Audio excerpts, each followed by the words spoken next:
प्रणाम सर। सभी गुरुजनों को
चलिए।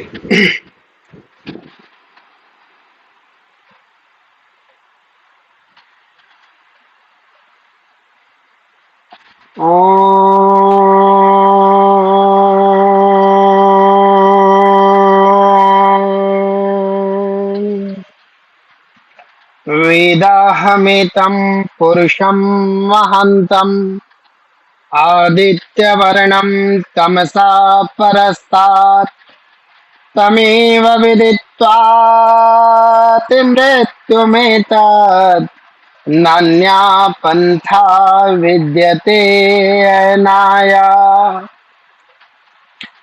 वर्णानामर्थसङ्घानां रसानां छन्दसामपि मङ्गलानां च कर्तारौ वन्दे वाणी विनायकौ। वन्दे बोधमयं नित्यं गुरुं शङ्करनिरूपिणं यमाश्रितो हि वक्रोऽपि चन्द्रः सर्वत्र वन्द्यते।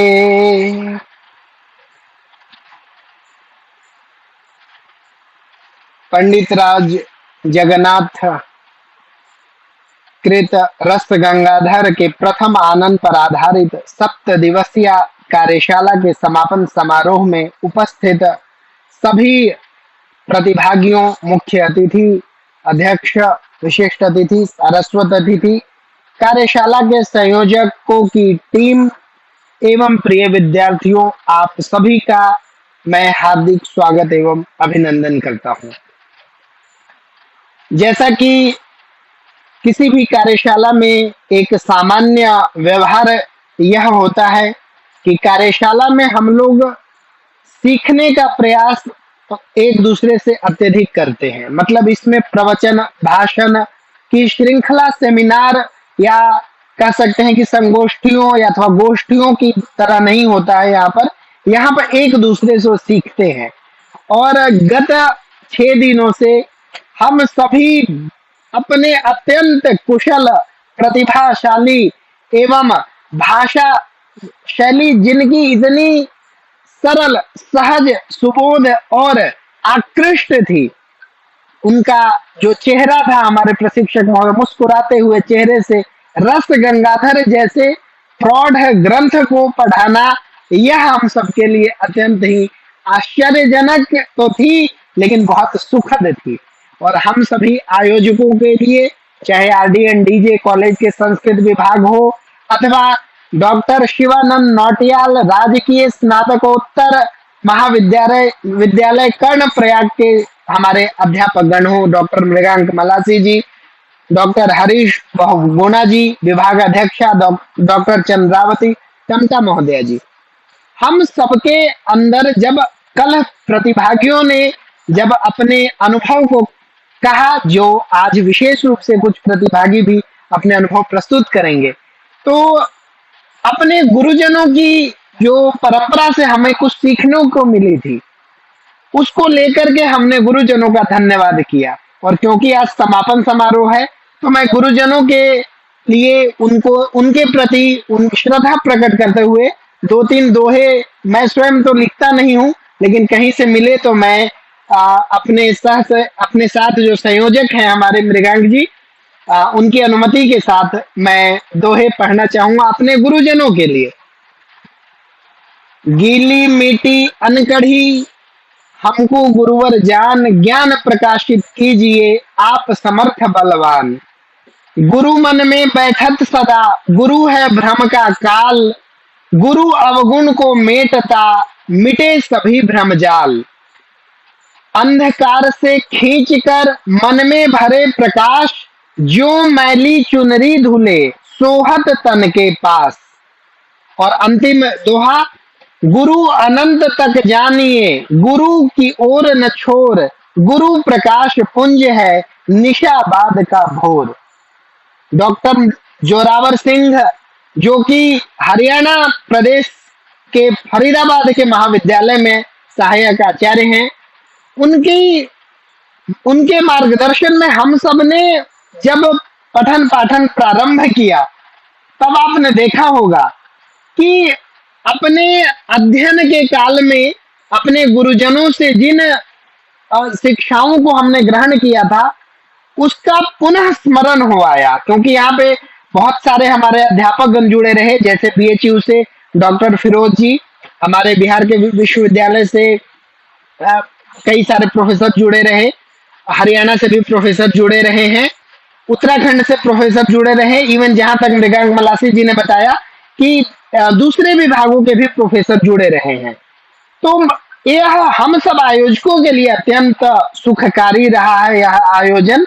और मैं विश्वास व्यक्त करता हूं कि जो हमारे प्रतिभागी विद्यार्थीगण थे, उनके लिए जिस उद्देश्य को लेकर हमने प्रारंभ किया था, उस उद्देश्य तक भले ही ना पहुंचे हों, लेकिन उस उद्देश्य तक पहुंचने का मार्ग डॉक्टर जोरावर जी ने अवश्य प्रशस्त कर दिया।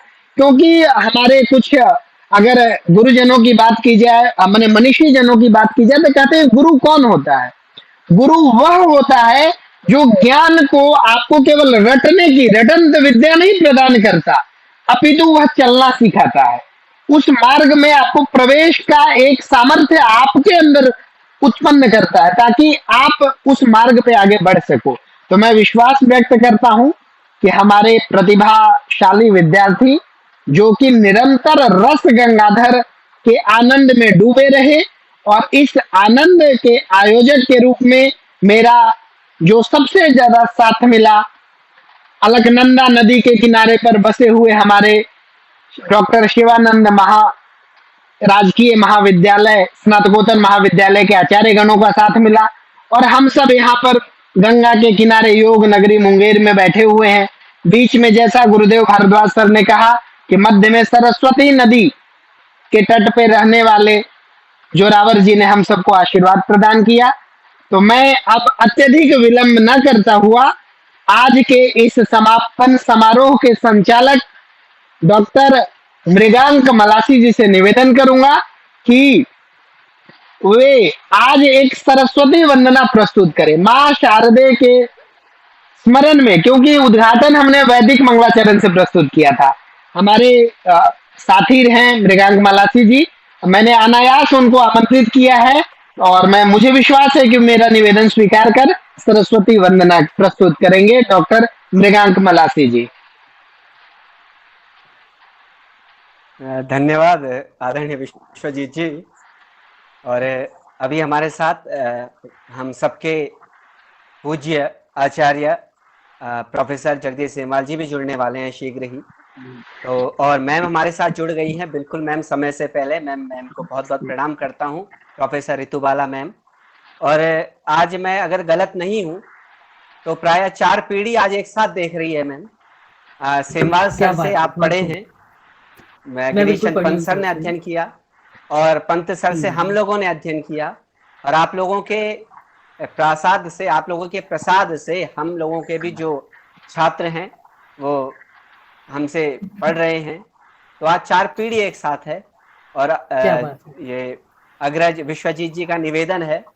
तो मुझे ध्यान है जब हम लोग दिल्ली विश्वविद्यालय में थे तो प्राय एक वंदना में गाया करता था। आज तो थोड़े से जितना स्मरण में होगा वो मैं प्रारंभ करता हूँ। और आदरणीय हमारी मातृतुल्य हमारी अग्रजा मैम हैं, मैं आप ही के चरणों में समर्पित करता हूँ मैम। स्वर पे ध्यान मत कीजिएगा, माफी चाहिएगा, क्योंकि मुझे गाना नहीं आता और उसके बाद भी मैं गाने की धृष्टता कर रहा हूँ, तो इसके लिए मैं क्षमा प्रार्थी पहले ही हूँ। वीणानिनादिनी देवी मातः शारदे शुभदे शुभे। वीणानिनादिनी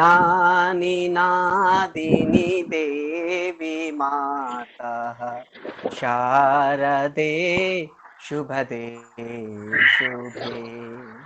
सौख्यप्रदायिनी बुद्धिदात्री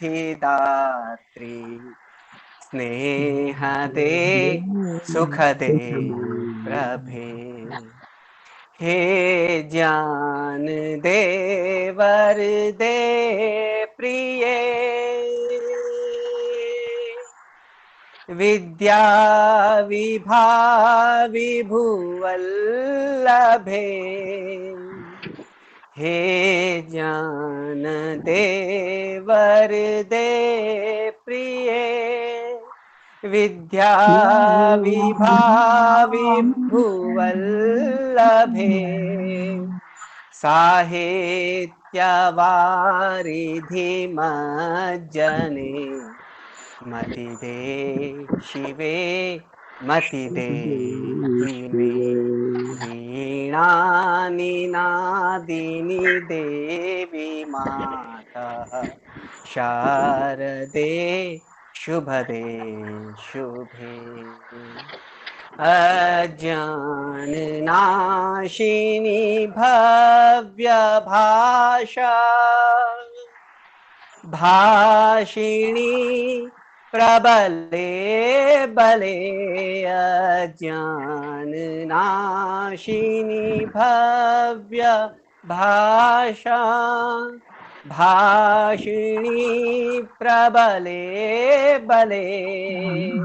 विद्या विलासिनी शुभ्रवस्त्रे,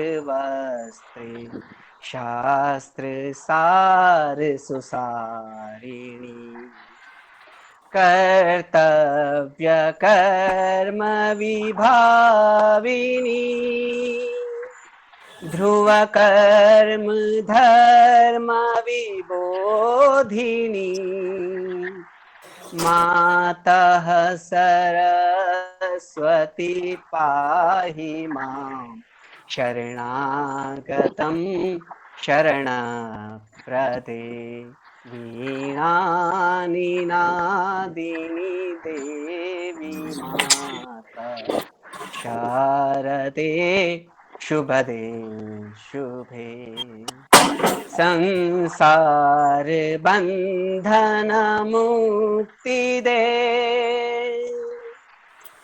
संसार बंधन मुक्ति दे, भुक्ति प्रदे मुक्ति प्रदे, संसार बंधन मुक्ति दे, भुक्ति प्रदे मुक्ति प्रदे।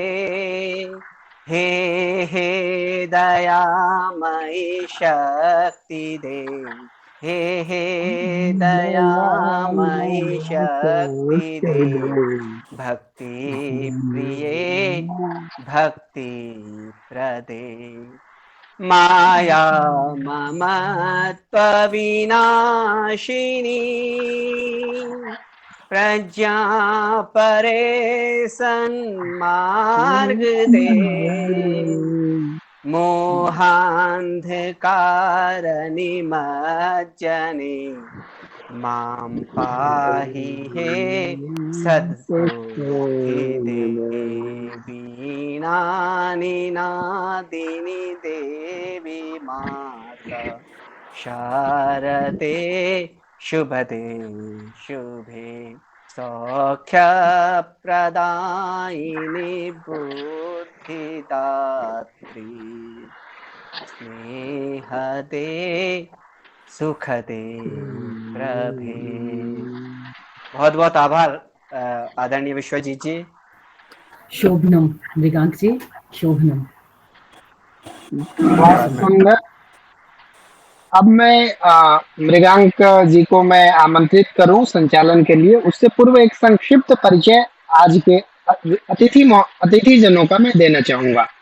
आज के हमारे इस समापन समारोह की अध्यक्षता करेंगे प्रोफेसर महावीर अग्रवाल जी। आप गुरुकुल कांगड़ी विश्वविद्यालय में सेवानिवृत्त प्रोफेसर एवं प्रसिद्ध वैदिक विद्वान रहे हैं।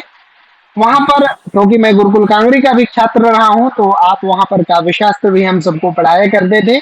उसके पश्चात उत्तराखंड संस्कृत विश्वविद्यालय के भूतपूर्व कुलपति हैं। वर्तमान में पतंजलि विश्वविद्यालय के प्रति कुलपति के रूप में आप कार्यरत हैं। आज के कार्यक्रम में मुख्य अतिथि हैं प्रोफेसर जगदीश प्रसाद सेमवाल सर। आप एक सुप्रसिद्ध सुपरिचित साहित्य के विद्वान हैं और आपका आशीर्वाद दिल्ली विश्वविद्यालय में, जब मैं गुरुकुल करतारपुर जालंधर पंजाब में था, तब भी आप सबके आशीर्वाद मुझे मिलते रहे। आप की इस व्यस्ततम दिनचर्या में आपने हमारे लिए समय निकाला, आपका मैं बहुत बहुत स्वागत करता हूं।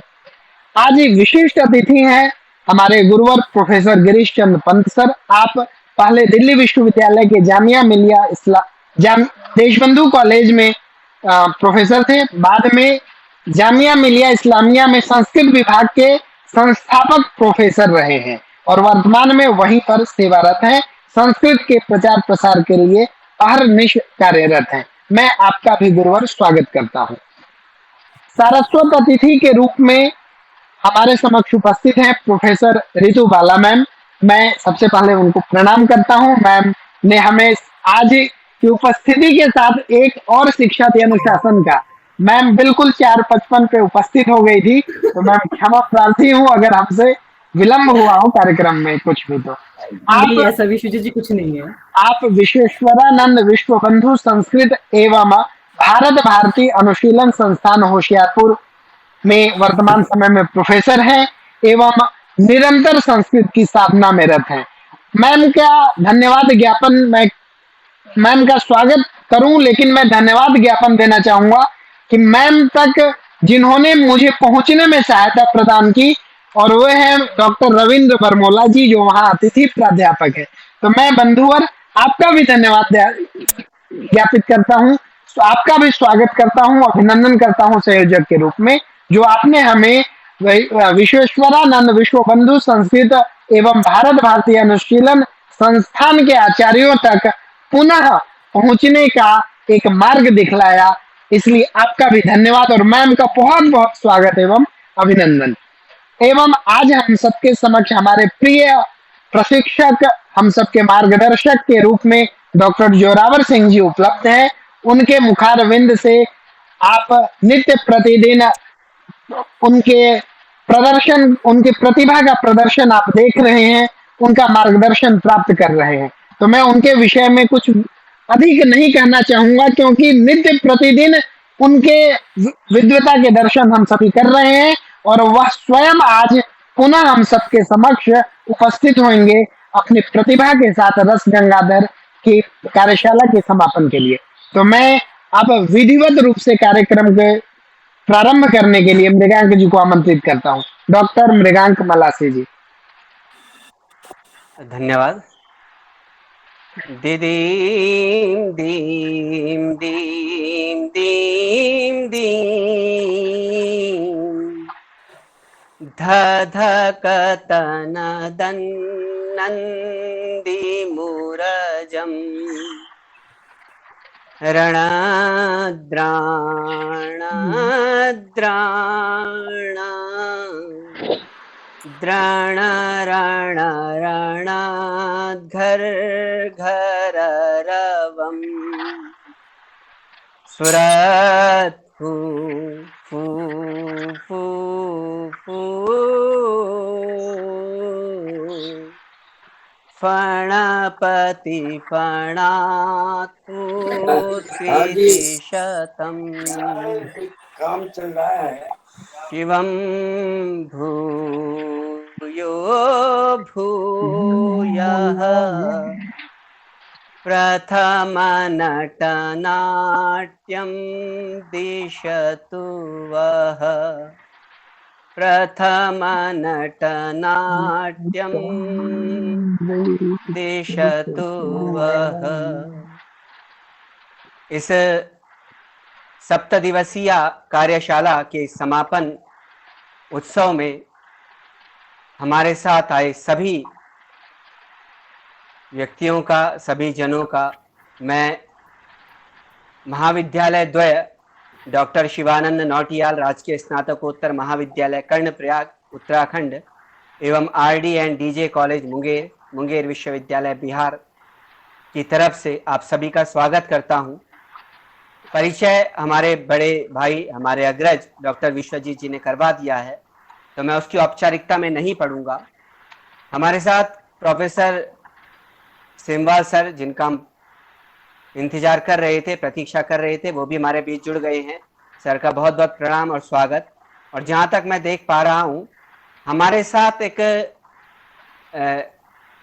पूज्य गुरुवर डॉक्टर सदाशिव द्विवेदी जी भी हमारे मध्य में हैं, और मैं आचार्य के चरणों में प्रणाम करता हूं और क्षमा भी मांगता हूं। गुरुवर प्रथम दिन भी हमारे साथ जुड़े रहे और हम उनका आशीर्वाद नहीं ले पाए, लेकिन आज मैं सर से प्रार्थना करूंगा कि वो भी हमारा मार्गदर्शन करेंगे। और इस कार्यक्रम में आज जो सारस्वत अतिथि के रूप में हमारे समक्ष विद्यमान हैं, ऐसी विदुषी हम सबकी आदरणीय प्रोफेसर ऋतुबाला मैम, जिन्होंने अपना अमूल्य समय हमें दिया, तो इसके लिए हम मैम के चरणों में प्रणाम निवेदित करते हैं। और धन्यवाद ज्ञापन हम अपने अग्रजों का नहीं कर सकते, अपने गुरुवरों का नहीं कर सकते। और जैसा कि मुझे सेमवाल सर से जब बात हुई तो उन्होंने कहा था कि हाँ मैं थोड़ा बहुत बोल दूंगा, तो मैंने सर से एक ही बात कही, मैंने कहा सर आपको हम परीक्षा दे रहे हैं और उस परीक्षा में हम कितने सफल हुए, सफल हो पाए हैं या नहीं, ये आप लोगों को बताना है। प्रोफेसर सेमवाल सर को बताना है, मैम को बताना है, आदरणीय द्विवेदी सर हैं। तो मैं बिना किसी विलंब के मैं अपने अग्रज आदरणीय गुरुजनों को बताऊं कि हमने 7 दिवसीय कार्यशाला पंडित राज जगन्नाथ का काव्य शास्त्रीय अवदान विशेष रूप से रस गंगाधर प्रथम आनंद के संदर्भ में रखी थी।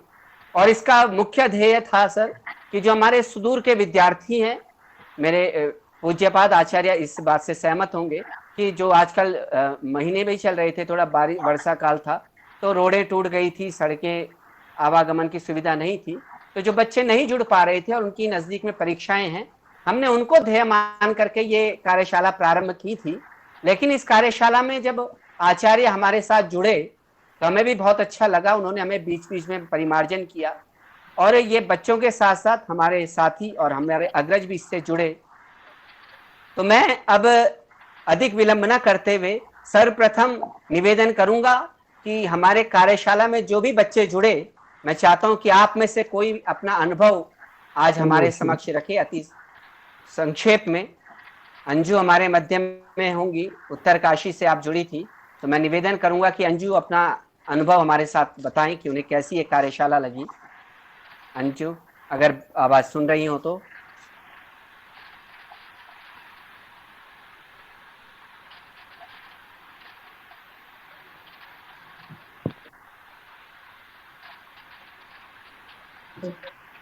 सभी गुरुजनों को मेरा सादर प्रणाम एवं सबसे पहले आप सभी शिक्षिका एवं सभी शिक्षिकाओं का मैं आभार प्रकट करना चाहती हूँ। और मैं एक दोहा बोलना चाहूंगी सर के लिए। मुझसे जो त्रुटि वगैरह होंगी उसे मैं क्षमा चाहती हूँ अपने गुरुजनों से।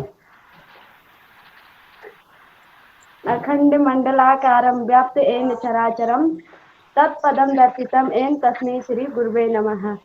जो अखंड है सकल ब्रह्मांड में समाया है, चर अचर में तरंगित है, उस प्रभु के तत्व रूप को जो मेरे भीतर प्रकट कर मुझे साक्षात दर्शन करा दे, उन गुरु को मेरा सत सत नमन, अर्थात वही पूर्ण गुरु है।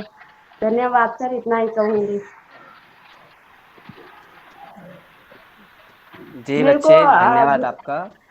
हाँ बोलो बच्चे, अंजू बोलिए। गुरु जी के पढ़ाने का जो तरीका था वो मेरे को बहुत अच्छा लगा है और काफी मदद भी मिली है पेपरों में उनसे, उनके लिए जो आजकल क्लास अटेंड नहीं कर पा रही थी मैं, तो मेरे को बहुत अच्छा लगा है उनके पढ़ाने का तरीका। मैं आशा करती हूँ कि आगे आप जो ऐसी क्लासें वो करोगे उसमें हमें जरूर सूचित करिएगा। धन्यवाद। बहुत बहुत धन्यवाद बच्चे। और इस क्रम में जो शिक्षक हमारे साथ थे, मैं निवेदन करूंगा यदि कोई 1 या 2 मिनट में अपनी बात रखना चाहे तो वो रख सकते हैं, बहुत कम समय में, क्योंकि हमें अपने अग्रजों को सुनना है, यदि कोई हो, अन्यथा हम आगे चलें। चलिए। सर नमस्कार। जी नमस्कार। सर नमस्ते, मेरा नाम शोभा है, मैं बेंगलुरु से बोल रही हूँ। मैं लगातार सुन रही हूँ आप सबका मेरा हृदय से नमन है। बहुत ही अच्छा कार्यक्रम रहा। दक्षिण भारत में इतनी डीपली हम लोग ग्रामर नहीं पढ़ते, स्पेशली मैं हिंदी की प्रोफेसर हूँ। आपका ये ऐड देखने के बाद मैंने संस्कृत प्रोफेसर है पद्मजा मैम, वो भी जुड़ी हुई है आपसे। ग्रामर इतना डीपली हम नहीं पढ़ते हैं, पीजी में भी नहीं पढ़ते, यूजी में तो बहुत ही कम ही पढ़ते हैं। तो यहाँ आपकी विद्वता को देखे, जैसे जोरावर सर के बारे में कल बहुत कुछ बता दिया, शायद मेरे लिए कुछ नहीं छोड़ा है। तो आप सबका हृदय से धन्यवाद है। कोरोना की वजह से हम ऑनलाइन में उत्तर और दक्षिण पूरी तरह से मिल गए हैं हम, तो इसके लिए ऑनलाइन के लिए भी धन्यवाद। आपके इसी तरह से कार्यक्रम हमें इंटीमेट करते रहिएगा, हम भी इस तरह के कार्यक्रम करने के लिए मौका दीजिएगा, अवकाश के लिए आप सबसे प्रार्थना करते। धन्यवाद सर। धन्यवाद मैम, और ये आपका आशीर्वाद, हम इस पे अक्षर साहब इसका पालन करेंगे। बहुत बहुत आभार। कार्यक्रम को आगे बढ़ाते हुए, क्योंकि हमें अपने विद्वानों को सुनना है, तो अन्य अनुभव हम नहीं ले पाएंगे, इसलिए क्षमा प्रार्थी है आपसे। आपको फीडबैक फॉर्म हम दे देंगे इसके लिए। मैं कार्यक्रम में आगे बढ़ाते हुए कार्यक्रम को, हमारे मध्य में डॉक्टर शिवानंद नौटियाल महाविद्यालय से राजनीति विज्ञान के प्रोफेसर डॉक्टर मदन लाल शर्मा जी भी हमारे मध्य में हैं। और यद्यपि राजनीति विज्ञान के आप आचार्य हैं, लेकिन आपका संस्कृत प्रेम, अगाध संस्कृत प्रेम है। और इससे पूर्व में भी जो हमने सेमिनार किया था, चाहे वो ऋषिकेश में हो या अपने महाविद्यालय में हो, उसमें आपकी सक्रिय भूमिका हमेशा रहती है। तो मैं चाहूंगा कि हमारे अग्रज डॉक्टर मदन सर संक्षेप में अपनी बात रखें। Doctor Madan Sharma sir. मलासिर, क्षमा चाहता हूँ, 2 मिनट बाद मैं आपसे इसी में जुड़ा रहा हूँ। 2 मिनट बाद मैं थोड़ा बहुत बोलूँगा। आप जी जी जी इसी जी वक्ता जी, ठीक के है सर। बाद समझ दें। जी जी जी, ठीक है, धन्यवाद सर। और इस कार्यक्रम को अब आगे बढ़ाते हुए, क्योंकि हमारे साथ द्विवेदी सर भी जुड़े हुए हैं, और मुझे नहीं पता, क्योंकि सर से बात नहीं हो पाई थी हमारी, मैं क्षमा चाहता हूँ। तो मैं चाहूँगा कि सर आपका आशीर्वाद हम सबको प्राप्त हो जाए, आदरणीय सदाशिव द्विवेदी सर, तो हम सब कृतार्थ होंगे। यदि ध्वनि आ रही हो आचार्य आप तक।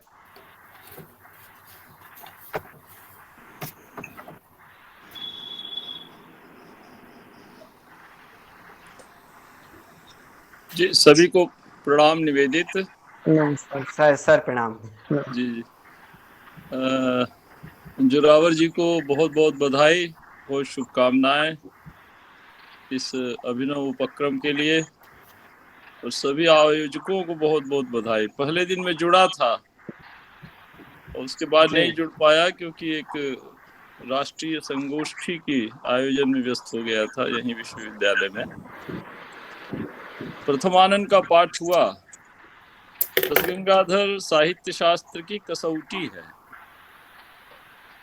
रसगंगाधर जो पढ़ा लेता है, माना जाता है कि साहित्य शास्त्र का वो परिनिष्ठित विद्वान है।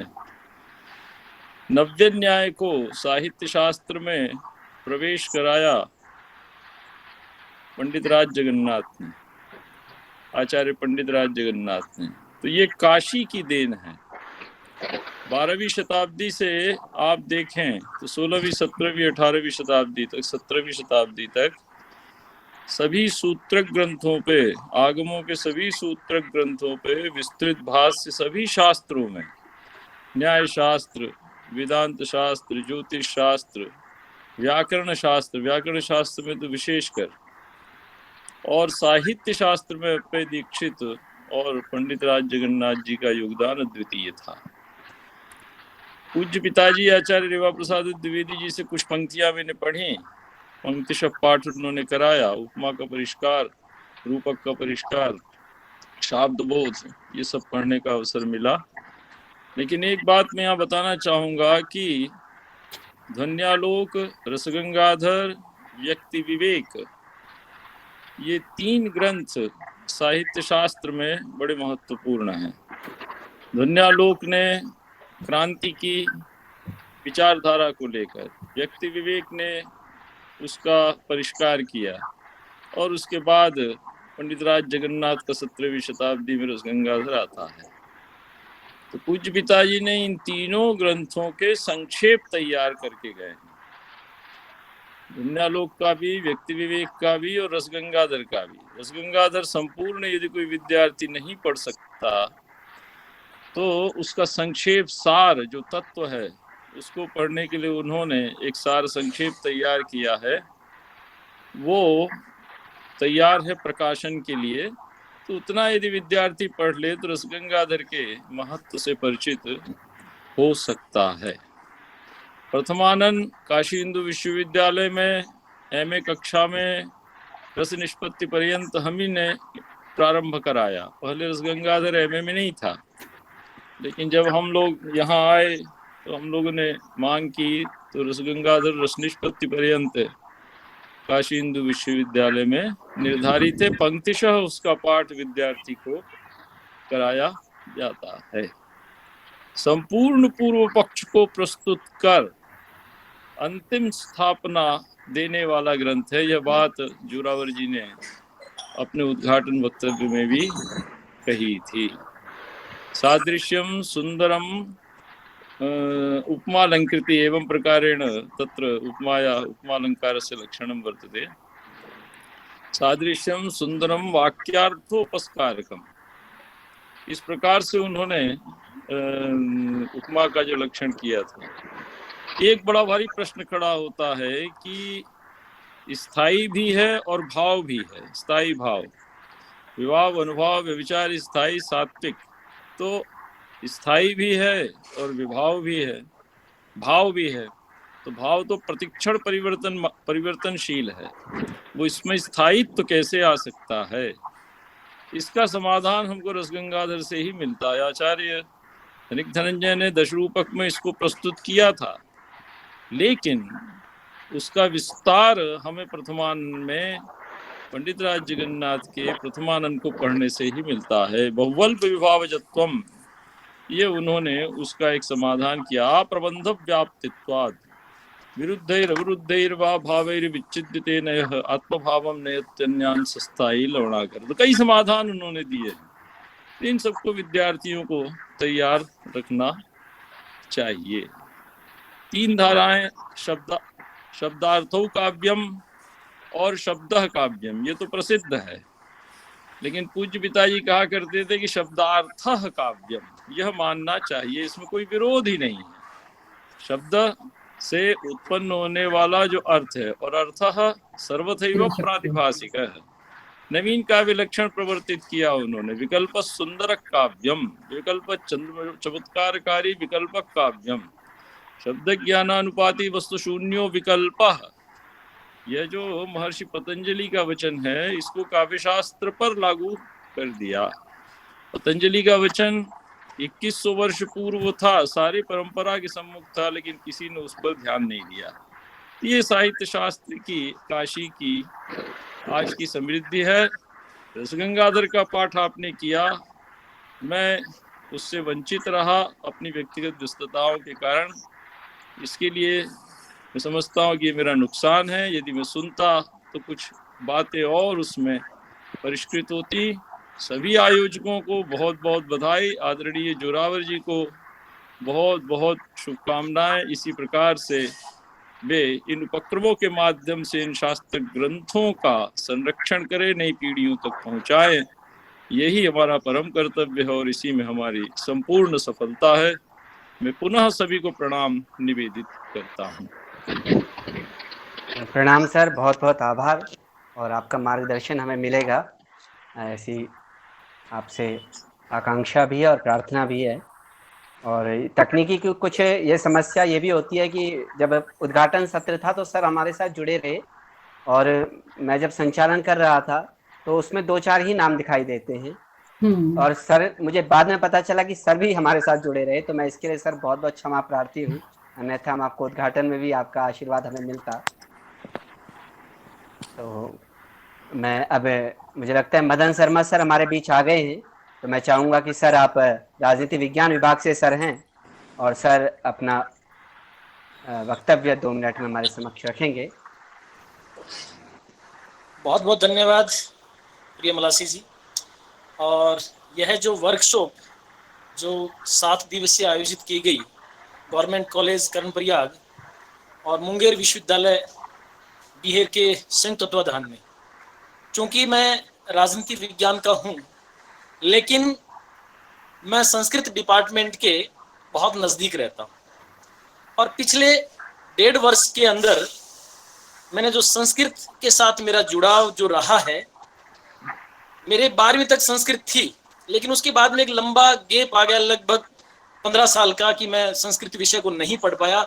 1.5 साल में आप लोगों के साथ रहकर वो सारी संस्कृत जो मैं भूल चुका था, वो 1.5 साल में पूरी यादें ताज़ा हो गई। क्योंकि ये वर्कशॉप पूरी, इसमें मैं पिछले कई दिनों से जुड़ा रहा हूँ और बहुत सारी चीज़ें मैंने सुनी भी है। बहुत अच्छा लगा, बहुत ही अच्छा प्रयास है। और पंडित राज जगन्नाथ का जो काव्य शास्त्रीय अवदान, उसके विषय में यहाँ पर जो जो प्रस्तुत किया गया, उसमें जो प्रस्तुत करता थे भाई जोरावर सिंह जी, वास्तव में उनकी जो वक्तव्य शैली है, उनकी बोलने की जो कला है, ऋषिकेश में भाई मलासी जी के सौजन्य से वहाँ पर एक कॉन्फ्रेंस हुई थी, सेमिनार हुआ था, उसमें कीनोट स्पीकर के रूप में जोरावर सिंह जी थे। तो अद्भुत जो कला सामने वाले श्रोता को सुनने को मजबूर कर दे, ऐसी कला उनमें है। वो धन्य है छात्र और छात्राएं जो जिनको जोरावर जी जैसे शिक्षक मिले हैं, मैं तो यही कहूँगा। बाकी बहु प्रतिभा के धनी जो है हमारे डॉक्टर मृगांक मलासी जी, हालांकि उम्र में मेरे से छोटे हैं, लेकिन मैं, ये कोई कहने की बात नहीं है, ज्ञान में बहुत बड़े हैं। हर विषय में उनकी नॉलेज बहुत अच्छी है, हर क्षेत्र में बहुत कुछ हमें बताते रहते हैं, तो काबिले तारीफ, बहुत बढ़िया। और आज के मुख्य अतिथि प्रोफेसर जगदीश प्रसाद जी सेमवाल ने बहुत अच्छी चीज़ें बताई हमें। आज के जो कार्यक्रम के अध्यक्ष है प्रोफेसर महावीर जी अग्रवाल और प्रोफेसर रितु बालाजी, जिन्हें मैं देख पा रहा हूँ आज जुड़े हैं, हमें उनको भी सुनने का सौभाग्य मिलेगा। और विश्वजीत जी विद्यालंकार, बोलने की अद्भुत कला, शब्द ऐसे निकलते हैं जैसे मोती निकल रहे हो। आप सब लोगों ने बहुत अच्छा कार्यक्रम किया है।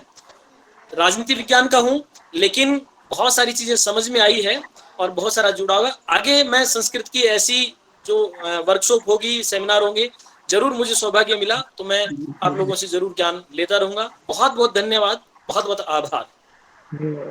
बहुत बहुत धन्यवाद सर। और सर ने जैसा बताया कि पुरानी जो पढ़ाई थी वो ताज़ा हो गई है, और मुझे लगता है संस्कृत के साथ साथ हिंदी की पढ़ाई भी जारी हो गई है। जितनी बातें सर ने अन्य के बारे में कही बिल्कुल अक्षरशः सत्य थी, परंतु मेरे विषय में शायद अत्यधिक प्रेम है, इसलिए अतिशयोक्ति का वर्णन भी वहाँ आपको दिखाई दिया होगा। बहरहाल बहुत बहुत धन्यवाद आदरणीय सर का। और अब हमारे जो प्रशिक्षक रहे इस 7 दिवसीय कार्यशाला में, हमारे अग्रज बड़े भाई डॉक्टर जोरावर सिंह जी, और हम तब से ही मैम साथ हैं, लगभग 2011 से हम लोगों का साथ दिल्ली विश्वविद्यालय में हम लोग रहे। और वहाँ पर एक जो शोध समिति आदरणीय भारद्वाज जी सर के द्वारा बनाई गई थी, उसमें आप सचिव भी रहे और आपके साथ कार्य करने का एक अनुभव मिला था। तो वहीं से जो मित्रता, वो अग्रज भी हैं, अग्रज की भूमिका में भी रहते हैं और मैत्री भूमिका भी निर्वाह करते हैं। तो जब उनसे निवेदन किया गया तो वो उनसे निवेदन नहीं किया जाता, वस्तुतः मैं तो अक्सर से उनको कह देता हूँ कि आपको ही पढ़ाना है।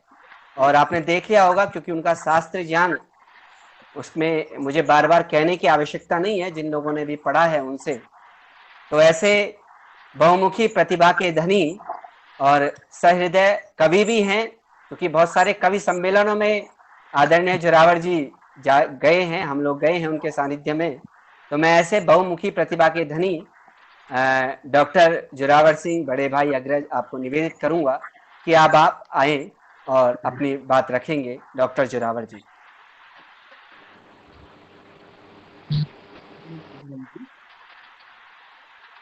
ओम पावकानः सरस्वती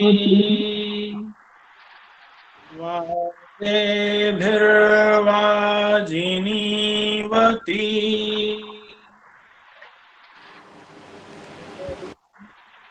वष्टुधिया वसु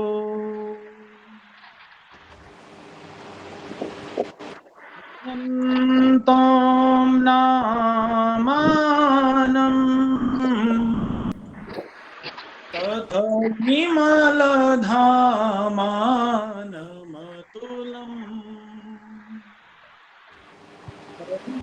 अनां कर्तारम्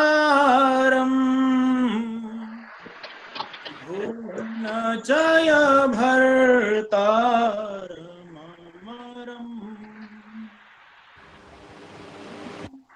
ते हन्तारम् सुमति सवितारम् श्रुतिधरम् दिव्यानन्दम्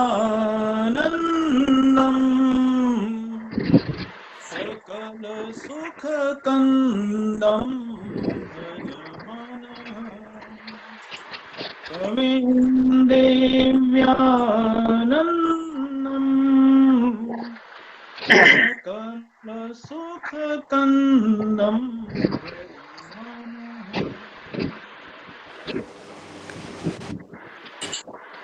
उत्तराखंड के डॉक्टर शिवानंद नौटियाल राजकीय स्नातकोत्तर महाविद्यालय तथा मुंगेर विश्वविद्यालय के अंतर्गत RDN-DJ महाविद्यालय के संयुक्त तत्वावधान में विगत 7 दिवसों से जिस कार्यशाला का प्रचलन संचालन हो रहा था, आज तक पहुंचे हैं। और इस समापन समारोह में जो भी गुरुजन यहाँ उपस्थित हैं, उन सभी के चरणों में मैं प्रणाम निवेदित करता हूँ। विशेषतः श्रद्धेय गुरुवर प्रोफेसर जगदीश प्रसाद सेमवाल जी, उनका आशीर्वाद हमें आज मिल रहा है। ये हमारा सौभाग्य है कि आधुनिक संस्कृत साहित्य जगत के ऐसे मूर्धन्य विद्वान आज यहाँ हमारे मध्य उपस्थित हैं। ऐसे ही श्रद्धेय पूज्य डॉक्टर ऋतुबाला मैम, उनका आशीर्वाद भी हमें मिल रहा है। प्रथम बार मैम के दर्शन का और उनको श्रवण का सौभाग्य मिलेगा, परंतु बड़े भाई अग्रज डॉक्टर रविंद्र बरमूला जी से कई बार आपके विषय में सुनने का अवसर मिलता रहता है। उस परंपरा से विश्वेश्वरानंद विश्वबंधु वैदिक शोध संस्थान और संस्कृत एवं भारतीय अनुशीलन संस्थान, जो उनकी अपनी जो समृद्ध शोध परंपरा है, उस शोध परंपरा में अनेक ग्रंथों का, अनेक शास्त्रीय ग्रंथों का जो निष्पादन संपादन वहां से हुआ है, उस समस्त परंपरा से जुड़े हुए आचार्यों का प्रतिनिधित्व कर रही हैं, इसलिए आपको विशेष प्रणाम निवेदन करना चाहते हैं। श्रद्धेय गुरुवर प्रोफेसर सदाशिव द्विवेदी जी का आशीर्वाद हमें मिल रहा है और ये मेरे लिए बड़ा सौभाग्य का विषय है और एक अद्भुत संयोग भी है कि मैंने अपना एमफिल का जो लघु शोध प्रबंध लिखा था उसके आप परीक्षक रहे और बाद में जब मेरा कनिष्ठ शोधवृत्ति से जब एसआरएफ जो मेरा वरिष्ठ शोधवृत्ति हुआ, उसका जो साक्षात्कार हुआ, उसके परीक्षक भी श्रद्धेय गुरुवर ही थे। काव्यशास्त्र विषयक जैसा आचार्य ने अभी निवेदित किया कि धन्यालोक, व्यक्ति विवेक और रस गंगाधर, अपने पूज्य गुरुजनों की चरणों में बैठ करके उनसे जो सीखने का मुझे अवसर मिला, तो एक ऐसा भी मेरा सौभाग्य मुझे लगता है कि उस आचार्य परंपरा का एक विशेष आशीर्वाद मेरे ऊपर है। मैंने अपनी एमफिल व्यक्ति विवेक के ऊपर की और मेरा विषय रहा कि आचार्य महिम भट्ट का जो अनौचित्य चिंतन है, उसका परवर्ती काव्यशास्त्र पर जो प्रभाव है, उस पर मैंने एमफिल का लघु शोध प्रबंध लिखा। और जो मैंने अपना पीएचडी की जो शोध प्रबंध लिखा, वो ध्वनिवादी और ध्वनि विरोधी आचार्यों की तर्कणा पद्धतियों के अध्ययन पर। तो इस समस्त परंपरा के ज्ञान में एक तरह से उसके स्पर्श करने का सौभाग्य मुझे मिला है। इसके लिए मेरी जो आचार्य परंपरा रही है, उसका आशीर्वाद ही मुझे ऐसा इसमें हेतु लगता है, क्योंकि मैं क्या ले पाया, क्या मैं ग्रहण कर पाया और क्या मैं उसे कितना मैं अपने अंदर आत्मसात कर पाया हूँ, इसकी परीक्षा तो समाज में होती रहेगी। जो मेरे विद्यार्थी हैं, जो मुझसे मेरे समीप रहेंगे या जो मेरे जो भी इष्ट मित्र हैं जिनसे मेरी परिचर्चाएं होंगी, वो इसकी परीक्षा करेंगे। परंतु उसमें जो भी शुभ है, शुचि है, जो भी श्रेष्ठ है, वो समस्त आचार्य परंपरा का है और जो भी उसमें न्यूनताएं हैं वो सब मेरी हैं। वो इसलिए है कि पात्र जितना उसके अंदर आकाश होता है, अवकाश होता है, वो उतना ही ग्रहण कर पाता है। लोटा यदि समुद्र में भी डूबे तो चुल्लू भर पानी ही लेके निकलता है। तो जो भी मैंने ग्रहण किया, वो पात्र रूप में जो भी न्यूनता है वो मेरे अंदर है और जो भी श्रेष्ठता है, जो भी मेरे अंदर कुछ शुभ है, शुचि है, वो मेरी इस आचार्य परंपरा का है। और यह आचार्य परंपरा हमारी ऐसी है, इसमें हम प्रत्यक्षतः जिनसे पढ़े हैं, मात्र वे आचार्य नहीं है। हमने परंपरा अनेक जिन ग्रंथों का अध्ययन किया, जिन ग्रंथों से हमने ज्ञान को अपने अंदर संक्रमण किया है, उस समृद्ध परंपरा में जिन आचार्यों ने अपने स्वेद का, रक्त का संयोग किया है और उसके संरक्षण में उन्होंने जो इतना महान प्रयत्न किया है, वास्तव में उनके प्रति हमें नतमस्तक होना चाहिए। क्योंकि आज हमें लगता है कि कई बार ऐसा भी बहुत निम्न उक्तियां भी कई बार हम परिहास में कह देते हैं कि अरे और कोई काम नहीं था इसलिए लिखते रहते थे। लेकिन उस परंपरा ने हमारी इस ज्ञान परंपरा का जो संरक्षण किया है, और वह भी ऐसे काल में, ऐसे कालखंड में जब हमारे ऊपर इतने आक्रमण थे हमारी परंपरा के ऊपर, और जब हमारे पुस्तकालय जलाए जा रहे थे, हमारी उस परंपरा का के ज्ञान का नाश करने के लिए सर्व ओर से विश्व तुला हुआ था। ऐसे समय में अपने जीवन की आहुति देकर के जिन्होंने उस परंपरा का संरक्षण किया है, वास्तव में यदि हम उनके प्रति श्रद्धावनत नहीं होते हैं, हम कृतज्ञ हैं। आज हम जो भी हैं वो उसी परंपरा की वजह से, जिन्होंने अपने कुल में एक एक बालक को सिर्फ इसलिए निश्चित कर दिया कि उसे सिर्फ शास्त्र संरक्षण करना है, उसे शास्त्रों का स्मरण करना है, उसके लिए अन्य कोई काम ही शेष न रहा। तो जीवन भर जो शास्त्र का संरक्षण करता रहा, ऐसे जिसने अपना सर्वस्व आहूत कर दिया, हम अनुमान करके देखें, हम अपने किसी भी सुख का परित्याग करते हुए कितने आहत हो जाते हैं। आज हम जहां बैठे हैं वो सुख सुविधाएं हमारे पास न हो तो हमें ऐसा लगता है कि नहीं, ये नहीं कर पाएंगे। और अपनी इस ज्ञान परंपरा की, इस भारत वर्ष की स्थाति की रक्षा के लिए जिन्होंने अपने जीवन के सब सुख सुविधाओं को त्याग दिया, अभी स्मरण कर रहे थे आचार्य प्रोफेसर सदाशिव द्विवेदी जी, पूज्यवर प्रोफेसर रेवा प्रसाद द्विवेदी जी का, उनका जीवन किसी ने यदि निकट से देखा हो तो जिस संपूर्ण त्याग तपस्या के साथ उन्होंने सिर्फ ज्ञान के संवर्धन में, संरक्षण में और उसके प्रचार में स्वयं को लगाया, उनका महत उपकार हमारे ऊपर है। इस उपकार का हमें अनुभव करना चाहिए, क्योंकि जैसा कि भगवत गीता में कहा जाता है श्रद्धावान लभते ज्ञानम, तो हमें ज्ञान कब मिलेगा? ये शास्त्रों के प्रति हमारी रुचि, इन श्रद्धा कब पैदा होगी?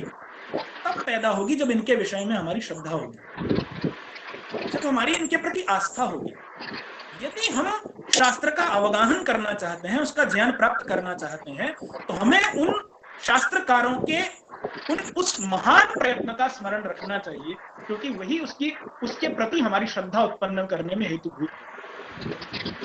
तो यदि हम ये स्मरण रखते हैं कि किस तरह ये ज्ञान निधि हमारे पास है, स्मरण आता है, मैं जब छठी कक्षा में पढ़ रहा था तो हिंदी में एक पाठ होता था निधि रक्षा, और उसमें बताया गया था, एक कहानी थी उसमें कि जब सेल्यूकस ने आक्रमण किया, सिकंदर ने जब आक्रमण किया, तो उसके लोग, उसके जो सेनापति थे, वो एक आयुर्वेद के एक आचार्य के पास पहुंचे और उनके पास कोई ग्रंथ था जिसे वो चाहते थे कि ये ग्रंथ हमें मिल जाए, हम इसे लेकर के अपने देश जाए। उन्हें बहुत सारे प्रलोभन दिए गए, भय दिखाया गया कि मार देंगे, ऐसा कर देंगे, इतना धन ले लो, मुझे ग्रंथ दो। तो उन्होंने कहा आप अगले दिन सुबह आए। तो संपूर्ण रात में वो आयुर्वेद का ग्रंथ अपने पुत्र को स्मरण कराया और प्रातः काल अग्निहोत्र में उस संपूर्ण ग्रंथ की आहुति दे दी, स्मरण कराने के उपरांत। और जब वो सैनिक आए तो उनको ये कहा कि देखिए, वो जब कहने लगे वो ग्रंथ दीजिए, तो कहा है वो रखा है उन कुंड में, ले लीजिए। तो ये जो निधि रक्षा है, वास्तविक निधि क्या है? ये जो ऐशो आराम हमें मिल रहा है, ये वास्तविक निधि नहीं है। वास्तविक निधि वो है जिससे भारत भारत बनता है, जिससे भारत की पहचान भारत के रूप में, वो भा जो है जिसमें हम रमण करते हैं, वो भा ज्ञान की भा है, ज्ञान प्रभा है। और वह ज्ञान प्रभा, उसका संरक्षण संवर्धन जिन्होंने किया है, उन ऋषियों का ऋण हमारे ऊपर है।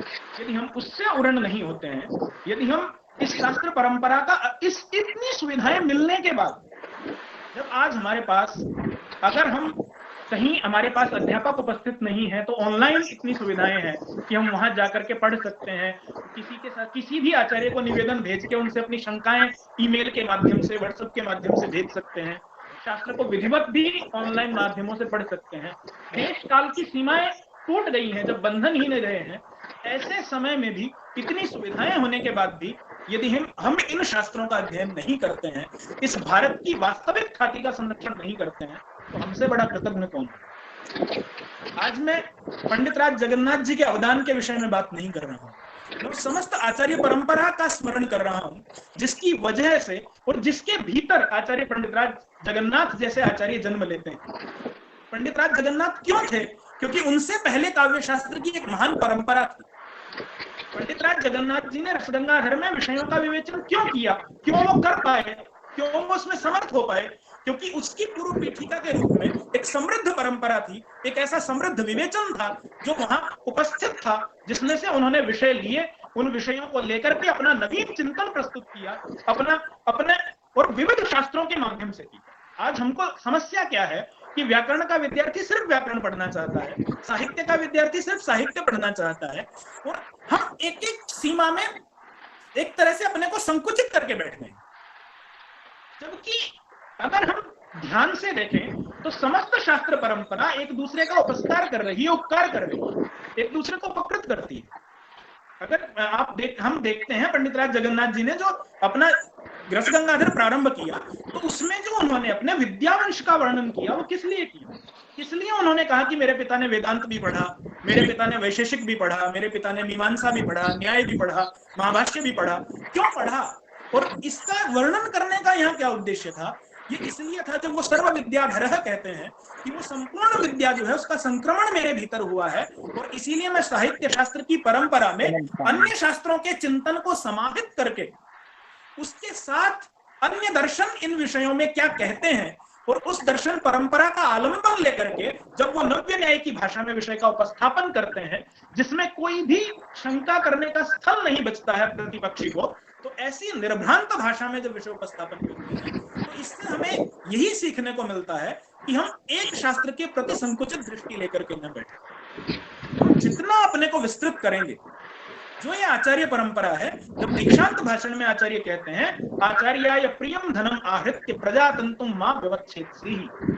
हम जो पढ़ते हैं, जो सीखते हैं, वो प्रजातंतु मात्र संतति नहीं है, मात्र वो जन्म से जो हमारा वंश है उसका संतान करना नहीं है। तो वहां प्रजातंतु का मतलब क्या है? वहां प्रजातंतु ये जो शिष्य परंपरा है, इस रूप में शास्त्र का संरक्षण संवर्धन करना भी है। तो हम जो सीख रहे हैं, जो महाभाष्यकार कहते हैं कि चतुर्भिः प्रकारैः विद्योपयुक्ता भवति आगम कालेन, स्वाध्याय कालेन, प्रवचन कालेन, व्यवहार कालेन इति। तो हम जो सीख रहे हैं, जो पढ़ रहे हैं, यदि हम उसे बांटते नहीं हैं, दूसरों के साथ साझा नहीं करते हैं, तो हमारी सीखने की जो धारा है वो संकुचित हो जाती है।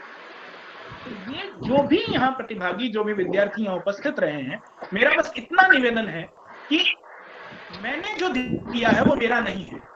मैं जो भी ले पाया या जो भी मैं दे पाया उसके प्रमाण तो आप ही हैं, लेकिन यहाँ जो भी चर्चा परिचर्चा हम कर पा रहे हैं वो इसलिए कर पा रहे हैं कि उसके पीछे एक समृद्ध आचार्य परंपरा है, एक समृद्ध गुरु परंपरा है, जिसके भीतर हम बैठे हैं, जिन गुरुजनों के साथ हम बैठे हैं, उन समस्त गुरु परंपरा का स्मरण करते हुए हमें ये अपने जीवन का लक्ष्य बनाना चाहिए कि हम जितना ज्यादा से ज्यादा ज्ञान का संग्रह कर सकें और जितना उसका ज्यादा से ज्यादा विस्तार कर सकें।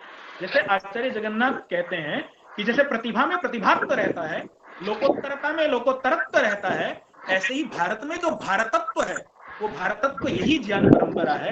और भारत कोई ये जो सीमाएं हैं, जो जमीन का टुकड़ा है, वो भारत नहीं है। तो हम संस्कृत के विद्यार्थी अध्येता अपने भीतर जो ये ग्लानि ले लेते हैं कि हम क्या कर रहे हैं, ये ग्लानि नहीं होनी चाहिए। हम तो वास्तव में भारत, हम सैनिक हैं, हम भारत की रक्षा कर रहे हैं। भारत में जो वास्तविक भारत है, हम उसकी रक्षा कर रहे हैं। तो इसकी रक्षा करने का सौभाग्य हमें मिला है, तो उस सौभाग्य का अनुभव करते हुए हमें उसके संरक्षण के प्रति प्रयत्नशील रहना चाहिए। और मैं अभिनंदन करूंगा और धन्यवाद दूंगा दोनों महाविद्यालयों के। अपने डॉक्टर विश्वजीत जी तो मेरे अग्रज हैं और प्रिय मृगांक मेरे अनुज रहे हैं, तो दोनों का मैं बहुत बहुत आभार प्रकट करता हूं कि इन्होंने जो एक अवसर उपस्थित किया है। और यह अवसर केवल आज पहला नहीं है, ऐसे अवसर परस्पर हम देते रहते हैं। कभी वो मेरे महाविद्यालय में होते हैं, कभी मैं उनके महाविद्यालय में होता हूँ। ये तो एक बड़ा अच्छा पटल एक ऑनलाइन मिल गया है कि इसके माध्यम से अब हम कहीं भी बैठ करके कहीं तक ज्ञान परंपरा का विस्तार कर सकते हैं। और ये इसलिए भी है, ये आवश्यक इसलिए भी होता है कि जैसे अंजू जी जुड़ी हैं, उनकी शिक्षा जी हैं, तो ऐसा नहीं है कि वो लोग नहीं पढ़ा सकते थे। मुझे ही क्यों बुलाया गया? तो हमारे हरियाणा में कहावत आती है, घर का जोगी जोगना आण गांव का सिद्ध।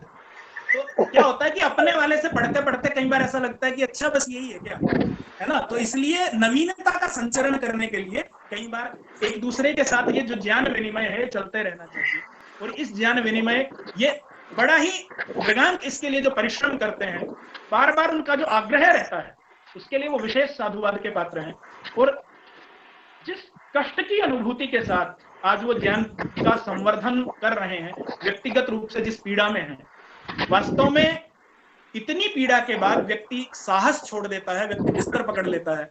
जिस कष्ट के साथ वो आज छात्र हित में लगे हुए हैं, उसका कभी अनुभव भी नहीं करते, किसी को पता भी नहीं चलता, मुस्कुराते रहते हैं। लेकिन यही मेरी ईश्वर से कामना है कि शिवेतर क्षति, क्योंकि काव्य का प्रयोजन है, तो उनके समस्त शिवेतर का क्षय हो, जितने भी उनके ऊपर कष्ट है भगवती सरस्वती उनका नाश करे, ऐसी मेरी प्रार्थना है। तो जो भी हम ये सीख रहे हैं, उन समस्त गुरु परंपरा को पुनः पुनः नमन करते हुए, जो भी गुरुजन उपस्थित हैं उन सभी को प्रणाम करते हुए, और जो भी यहाँ बड़े, मेरे हरियाणा से भी मेरे बड़े अग्रज यहाँ जुड़े हैं, जो विभिन्न महाविद्यालयों में प्रोफेसर हैं, उन सभी को मैं प्रणाम करता हूँ कि वो वास्तव में वो प्रतिभागी के रूप में रहे। और मैं यहाँ एक प्रशिक्षक के रूप में मुझे कहा गया, लेकिन वास्तव में हम सब एक दूसरे के साथ ज्ञान का विनिमय कर रहे हैं, क्योंकि उसी से उसका संवर्धन संरक्षण होता है। तो परस्पर ये चर्चा चलती रहनी चाहिए, ये रुकनी नहीं चाहिए। तो इसके लिए पुनः पुनः सभी का अभिनंदन करते हुए प्रणाम निवेदित करता हूँ। धन्यवाद। बहुत बहुत आभार अग्रज जोरावर जी। और जैसी बात उन्होंने आपको बताई, जो भी बात थी, आचार्य शब्द की व्याख्या की थी आदरणीय अग्रज विश्वजीत जी ने। आचारम ग्राह्यति आचिनोत्यर्थान आचिनोति बुद्धिमिति वा। तो हम उस परंपरा तक नहीं पहुंचे हैं, हम अभी छात्र ही हैं। और इस बात से अग्रज जोरावर जी भी सहमत होंगे कि अभी हम सीख रहे हैं, और ये सीखने की परंपरा जैसा हम पढ़ते भी हैं कि अंत तक चलेगी। जैसा कि मैंने पूर्व में ही निवेदन किया था कि हम जितना भी सीखें अपने गुरुजनों से, चाहे वो दिल्ली विश्वविद्यालय के माध्यम से हो या गुरुकुलों के माध्यम से हो, हम उसमें कितना कुछ अच्छा कर पाए हैं, कितना हम अभी बताने योग्य हुए हैं, क्या हमें अभी स्वयं में परिमार्जन करना है, इसके लिए हम बीच बीच में कार्यक्रम आयोजित करते हैं, जिससे कि हमारे गुरुजन भी हमें बता सके और वो हमें निर्देशित करते रहते हैं। तो बहुत बहुत आभार तो नहीं कहूँगा जोरावर जी का, क्योंकि अधिकारोयम प्रागवत हम पढ़ते हैं, तो वो पहले से अधिकार चल रहा है। तो अग्रज हैं, तो अग्रज होने के नाते बहुत बहुत प्रणाम मैं उन्हें करता हूँ। और अब एक सूचना मेरे पास है, थोड़ी दुखद सूचना है कि हमारे जो विशिष्ट अतिथि थे, जिन्हें आज उपलब्ध होना था, हमारे साथ होना था, हमारे पूज्य गुरुवर प्रोफेसर गिरीश चंद्र पंत जी, उनकी बड़ी बहन का आज स्वर्गवास हो गया है और उनको इसलिए जाना पड़ गया। तो उनका मैसेज आया था, तो वो नहीं आ पाएंगे, लेकिन उनका आशीर्वाद सदैव हमारे साथ है और अगले कार्यक्रम में वो हमसे जुड़ेंगे। तो आगे बढ़ते हुए इस सप्तदिवसीय कार्यशाला, इस सप्तदिवसीय अनुष्ठान में आज जो सारस्वत अतिथि के रूप में हमारे समक्ष विद्यमान हैं, विश्वेश्वरानंद विश्व बंधु वैदिक शोध संस्थान की आचार्य, संस्कृत साहित्य एवं साहित्य शास्त्र की प्रख्यात विदुषी, और मैंने मैम के ग्रंथ भी पढ़े हैं, प्रोफेसर सत्यव्रत शास्त्री जी की कृति में मैम की एक पुस्तक है। तो साक्षात मैं ये कोई अतिशयोक्ति नहीं होगी कि भगवती माँ शारदा की साक्षात आशीर्वाद और प्रतिमूर्ति ही मुझे वो प्रतीत होती हैं। आदरणीय हम सबकी पूज्य आदरणीय ऋतुबाला मैम भी हमारे समक्ष हैं, और मैं इन पंक्तियों के साथ उनको बुलाना चाहूंगा। इसी बीच में हमारे साथ प्रोफेसर महावीर अग्रवाल सर जुड़ गए हैं। मैं आचार्य जी को बहुत बहुत प्रणाम करता हूं कि हमारे साथ जुड़े, आज के जो कार्यक्रम के अध्यक्ष हैं। और इतनी व्यस्तताओं के बाद भी सर अभी एक मीटिंग में थे, लेकिन उसके बावजूद सर ने हमें समय दिया, मैं सर को बहुत बहुत प्रणाम करता हूं। और आदरणीय ऋतुबाला मैम को बुलाना चाहता हूं। और मुझे ध्यान आता है कि मुस्कुराती जिंदगानी चाहिए, शब्द की जागृत कहानी चाहिए, सारी दुनिया अपनी हो जाती है, बस एक उसकी मेहरबानी चाहिए। तो हमारे गुरुजनों की मेहरबानी, हमारे पितरों का, हमारे पितृ, हमारे गुरु, इनका आशीर्वाद हमारे ऊपर बना रहे, तो हम निरंतर चलते रहेंगे। आदरणीय ऋतुबाला मैम, आपका बहुत बहुत स्वागत है, आप आए। धन्यवाद मृगांक जी। या देवी सर्वभूतेषु शक्ति रूपेण संस्थिता, नमस्तस्यै नमस्तस्यै नमस्तस्यै नमो नमः। डॉक्टर शिवानंद नौटियाल राजकीय स्नातकोत्तर महाविद्यालय कर्णप्रयाग में आयोजित सप्तदिवसीय कार्यशाला का विषय पंडित जगन्नाथ का काव्य शास्त्रीय अवदान रसगंगाधर के प्रथम आनन के संदर्भ में है। आज इस कार्यशाला के समापन सत्र में मुख्य अतिथि पद पर प्राचीन संस्कृत ज्ञान निधि की परंपरा को सुरक्षित रखे हुए तथा निरंतर अध्ययन एवं अध्यापन से न केवल स्वयं अपितु सभी को गौरवान्वित करते हुए संस्कृत जगत के मार्तंड गुरुवर्य आधुनिक संस्कृत साहित्यकार प्रोफेसर जगदीश प्रसाद सिंहवाल जी, विशिष्ट अतिथि पद पर सत्यमूर्ति, सरस हृदय, शब्द और अर्थनिष्ठ चमत्कृति के अभिव्यंजक सम्माननीय प्रोफेसर गिरीश चंद्र पंत जी, अध्यक्ष पद पर वैदिक संस्कारों के मार्मिक वेता, वैदिक विषयों को वाणी में गुंफित कर पांडित्यपूर्ण व्याख्यान कला से भाव व्यक्त करने में मनोहारिणी वाक्य पद्धति में कुशल प्रोफेसर महावीर अग्रवाल, प्राचार्य डॉक्टर जगदीश प्रसाद जी, कार्यशाला के प्रशिक्षक डॉक्टर जोरावर सिंह जी, डॉक्टर सदाशिव द्विवेदी जी, मुकेश जी, मदन लाल शर्मा जी,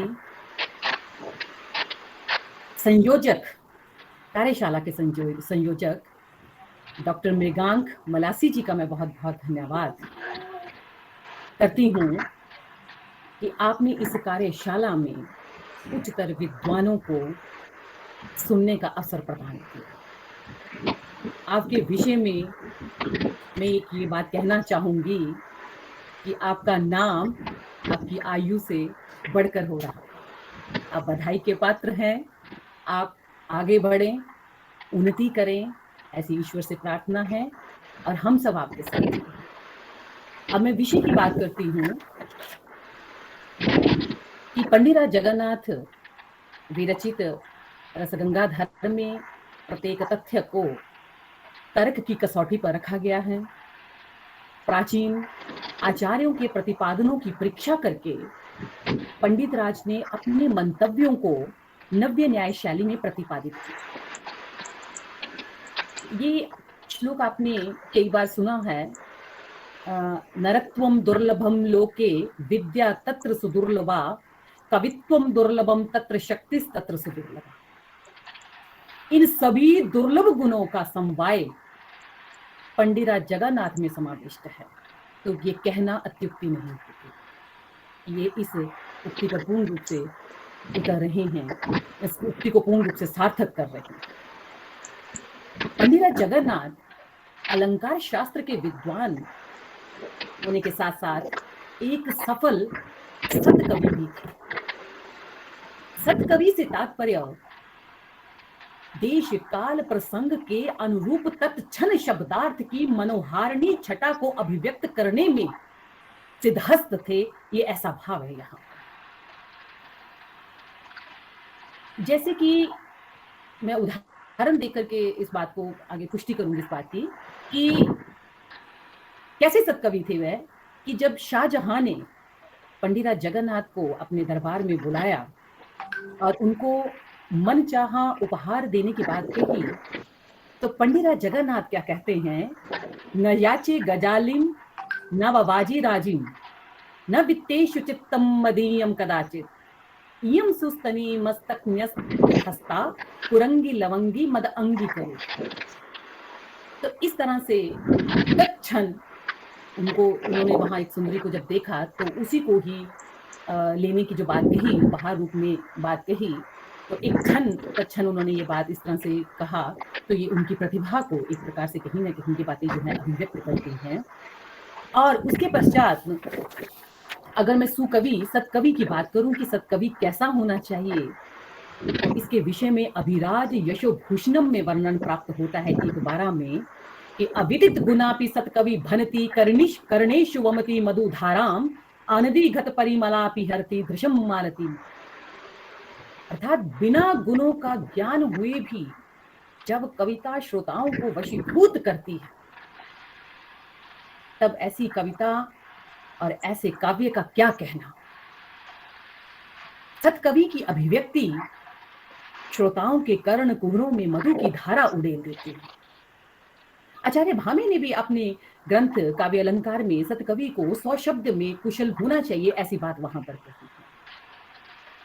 अब सतकवि कैसे बनना है, इसके विषय में आचार्य आनंद वर्धनाचार्य ने अपने प्रथम उद्योत में शब्दार्थ शासन साधना को स्पष्ट रूप से करते हुए ये बात कही है। क्या कहते हैं आचार्य आनंद वर्धनाचार्य कि शब्दार्थ शासन ज्ञान मात्रेणैव न वेद्यते वेद्यते स तु काव्यार्थ तत्त्वगैरेव केवलम्। सो अर्थात तद व्यक्ति सामर्थ्य योगी शब्दश्च कश्चन यतन्तः प्रत्यभिज्ञौ तौ शब्दार्थो महाकवे। अलोकार्थी यथा दीप शिखायाम यत्नवान जनः तद उपायतया तद्वद अर्थैवाच्ये तदत्र। तो ऐसी बातें वहां आचार्य आनंद वर्धनाचार्य करते हैं कि यदि आपको सतकवि बनना है तो आपको कहाँ प्रयास करना है, यहाँ बताते हैं। इन उपायों से ही अपने को साधित कर सतकवि महताम कविना प्रतिभा विशेष उपाधि से युक्त होते हैं। तथा इनके द्वारा रचित रचना में क्या विशेषताएं होती हैं, इसके विषय में आचार्य कुंतक ने वक्रोक्ति जीवित के प्रथम उन्मेष में ये बात कही है कि लोकोत्तर चमत्कारकारी व चित्र सिद्धई काव्यस्य अयम अलंकारा को अप्यपूर्व विधीय। जब भी सतकवि लिखेगा तो इसकी रचना में एक अपूर्वता आएगी, और वह अपूर्वता जो है वह चमत्कार का या आनंद आप जिसको कह सकते हैं वो उसको देने वाला है। इसके पश्चात पंडिराज जगन्नाथ की रचनाओं में पद लालित्य का भी सुंदर उदाहरण देखने को मिलता है, जैसे कि यमनी रमनी विपदा शमनी कमनीय तमा नवनीत सम। पंडित जगन्नाथ केवल व्यंग्य अर्थ को ही नहीं अपितु गुणीभूत व्यंग्य में भी चमत्कार प्रस्तुत करने में बड़े कुशल हैं, और जितने भी उन्होंने वहां पर पंडित जगन्नाथ ने उदाहरण प्रस्तुत किए हैं स्वयं रचित उदाहरण हैं उनके, और गुणीभूत व्यंग्य का उदाहरण तो एक प्रकार से चमत्कार ही पैदा करता है। और वह क्या उदाहरण है? रागव विरह ज्वाला संतापित सह्यशील शिखरेषु शिशिरे सुखम श्याना कपयः कुपयन्ति पवनतन्य। मैं विद्यार्थियों को यहाँ पर बहुत संख्या में विद्यार्थी जुड़े हैं जो कि बहुत शोभनीय है, अच्छी बात है ये। और मैं विद्यार्थियों को ये कहना भी चाहूंगी कि हरिद्वार में प्रतिदिन शाम को गंगा की आरती पंडित जगन्नाथ की गंगा लहरी में से ही होती है। इस विद्यार्थियों की एक सूचना के लिए, उनको बताने के लिए मैं बता रही हूँ। और इसके अतिरिक्त हमारी पंजाब यूनिवर्सिटी चंडीगढ़ में प्रोफेसर शंकर जी झा, जो कि संस्कृत डिपार्टमेंट में पहले प्रोफेसर पद पर कार्य करते थे, डीन भी रह चुके थे, जो कि अभी हमारे बीच में नहीं रहे हैं, उन्होंने रस गंगाधर के ऊपर ही कार्य किया है। उनका शोध कार्य रहा है, फिर उसी शोध कार्य को उन्होंने आगे प्रकाशित किया, और ग्रंथ के रूप में भी उनका रस गंगाधर का जो कार्य है वो अंग्रेजी माध्यम में जो है वो उपलब्ध होता है। पंडित जगन्नाथ के पक्ष में तो बहुत सारी बातें जो हैं जाती हैं, बहुत अच्छी बातें उनके बारे में जाती हैं, लेकिन यदि मैं दुर्लभ पक्ष की भी एक बात करूं, दुर्लभ पक्ष की मैं क्या बात कहूं कि जैसे कोई ऐसी बात, जब कोई बात एक कवि से दूसरी कवि तक विचारों में विभिन्नताएं लेकर के आने वाली हो, तो उसको हम दुर्लभ पक्ष कह देते हैं। और वो श्लोक क्या है जो कि पंडित जगन्नाथ ने ये कहा है कि दिल्लीश्वरो वा जगदीश्वरो वा अन्य प्रदत्तम तु शाकाय वा स्यात् लवनाय वा स्यात्। यहाँ पर पंडित जगन्नाथ ने स्पष्ट रूप से, क्योंकि हम जानते हैं कि उस समय पंडित जगन्नाथ का जो समय था उसमें जो मुगल थे उनका बड़ा प्रभाव था मुगलों का, तो वो उनके दरबार कभी भी रही हैं, दरबार के उनके, तो स्पष्ट रूप से यहाँ पर उन्होंने जो मुगल शासक जो रहे हैं दिल्ली का, उनका जो प्रभाव या उनको जो देना रहा है उपहार के रूप में जो भेंट देनी होती थी, स्पष्ट रूप से बताई है। और ये भी कहा है कि अन्य तरीकों से, अन्य जो मैं कार्य करता हूँ उससे तो मेरी दाल रोटी ही चलती है। तो ये इस तरह का वहां पर उन्होंने ये वर्णन प्रस्तुत किया है, जो कि कवियों के बीच में, विद्वानों के बीच में कहीं ना कहीं थोड़ा सोचने का विषय बन जाता है कि इस तरह से ये बातें क्यों कही गई हैं। तो इसके अर्थ करने में तो सभी अपने अपने अनुसार से कर सकते हैं। रसगंगाधर में पंडित जगन्नाथ वर्णित काव्य का कारण, काव्य के भेद, रस स्वरूप, व्यभिचारी भावों, गुणों स्वरूप इत्यादि अनेक विषयों के बारे में तर्क सहित चर्चा जो है वो की गई है, लेकिन अभिधा मूलक ध्वनि तथा श्लेष अलंकार विषय की गंभीरता हेतु पंडित जगन्नाथ के मत को पढ़ना यहाँ बड़ा जरूरी हो जाता है। श्लेष अलंकार में और अभिधा मूलक में क्या अंतर है, और इस विषय को पंडित जगन्नाथ मत तो प्रतिपादित करते ही करते हैं, लेकिन पंडित जगन्नाथ उस मत के मत को भी तर्क सहित यहाँ पे प्रस्तुत करते हैं, तो वहां पर भी उसको पढ़ना जो है अनिवार्य होगा। पंडित जगन्नाथ की रचनाओं में अधिकांशतः पदांत अनुप्रास की एक निराली छटा जो है वो देखने को मिलती है। आप सुधा लहरी को उठा लीजिए, सुधा लहरी जब आप पढ़ते हैं तो आपको वहां पर पदांत अनुप्रास के अनेकों उदाहरण जो हैं वो वहां पर प्राप्त होते हैं। अंत में मैं यही कहना चाहूंगी कि प्राचीन संस्कृत विद्वानों ने अपनी प्रतिभा के बल पर जो यश अर्जित किया है, ब्रह्म साक्षात्कार हेतु शब्दार्थ शासन साधना पर चिंतन करने की जो बात कही गई है, अर्थात जो ज्ञान रूपी ऋण हमें दिया है, उससे उऋण होने के लिए प्रतिदिन अध्ययन एवं अध्यापन से शब्दार्थ शासन महिमा को समझते हुए जीवन यात्रा को पूर्ण करना ही एकमात्र साधन है। धन्यवाद। धन्यवाद मैम, बहुत बहुत आभार आपका।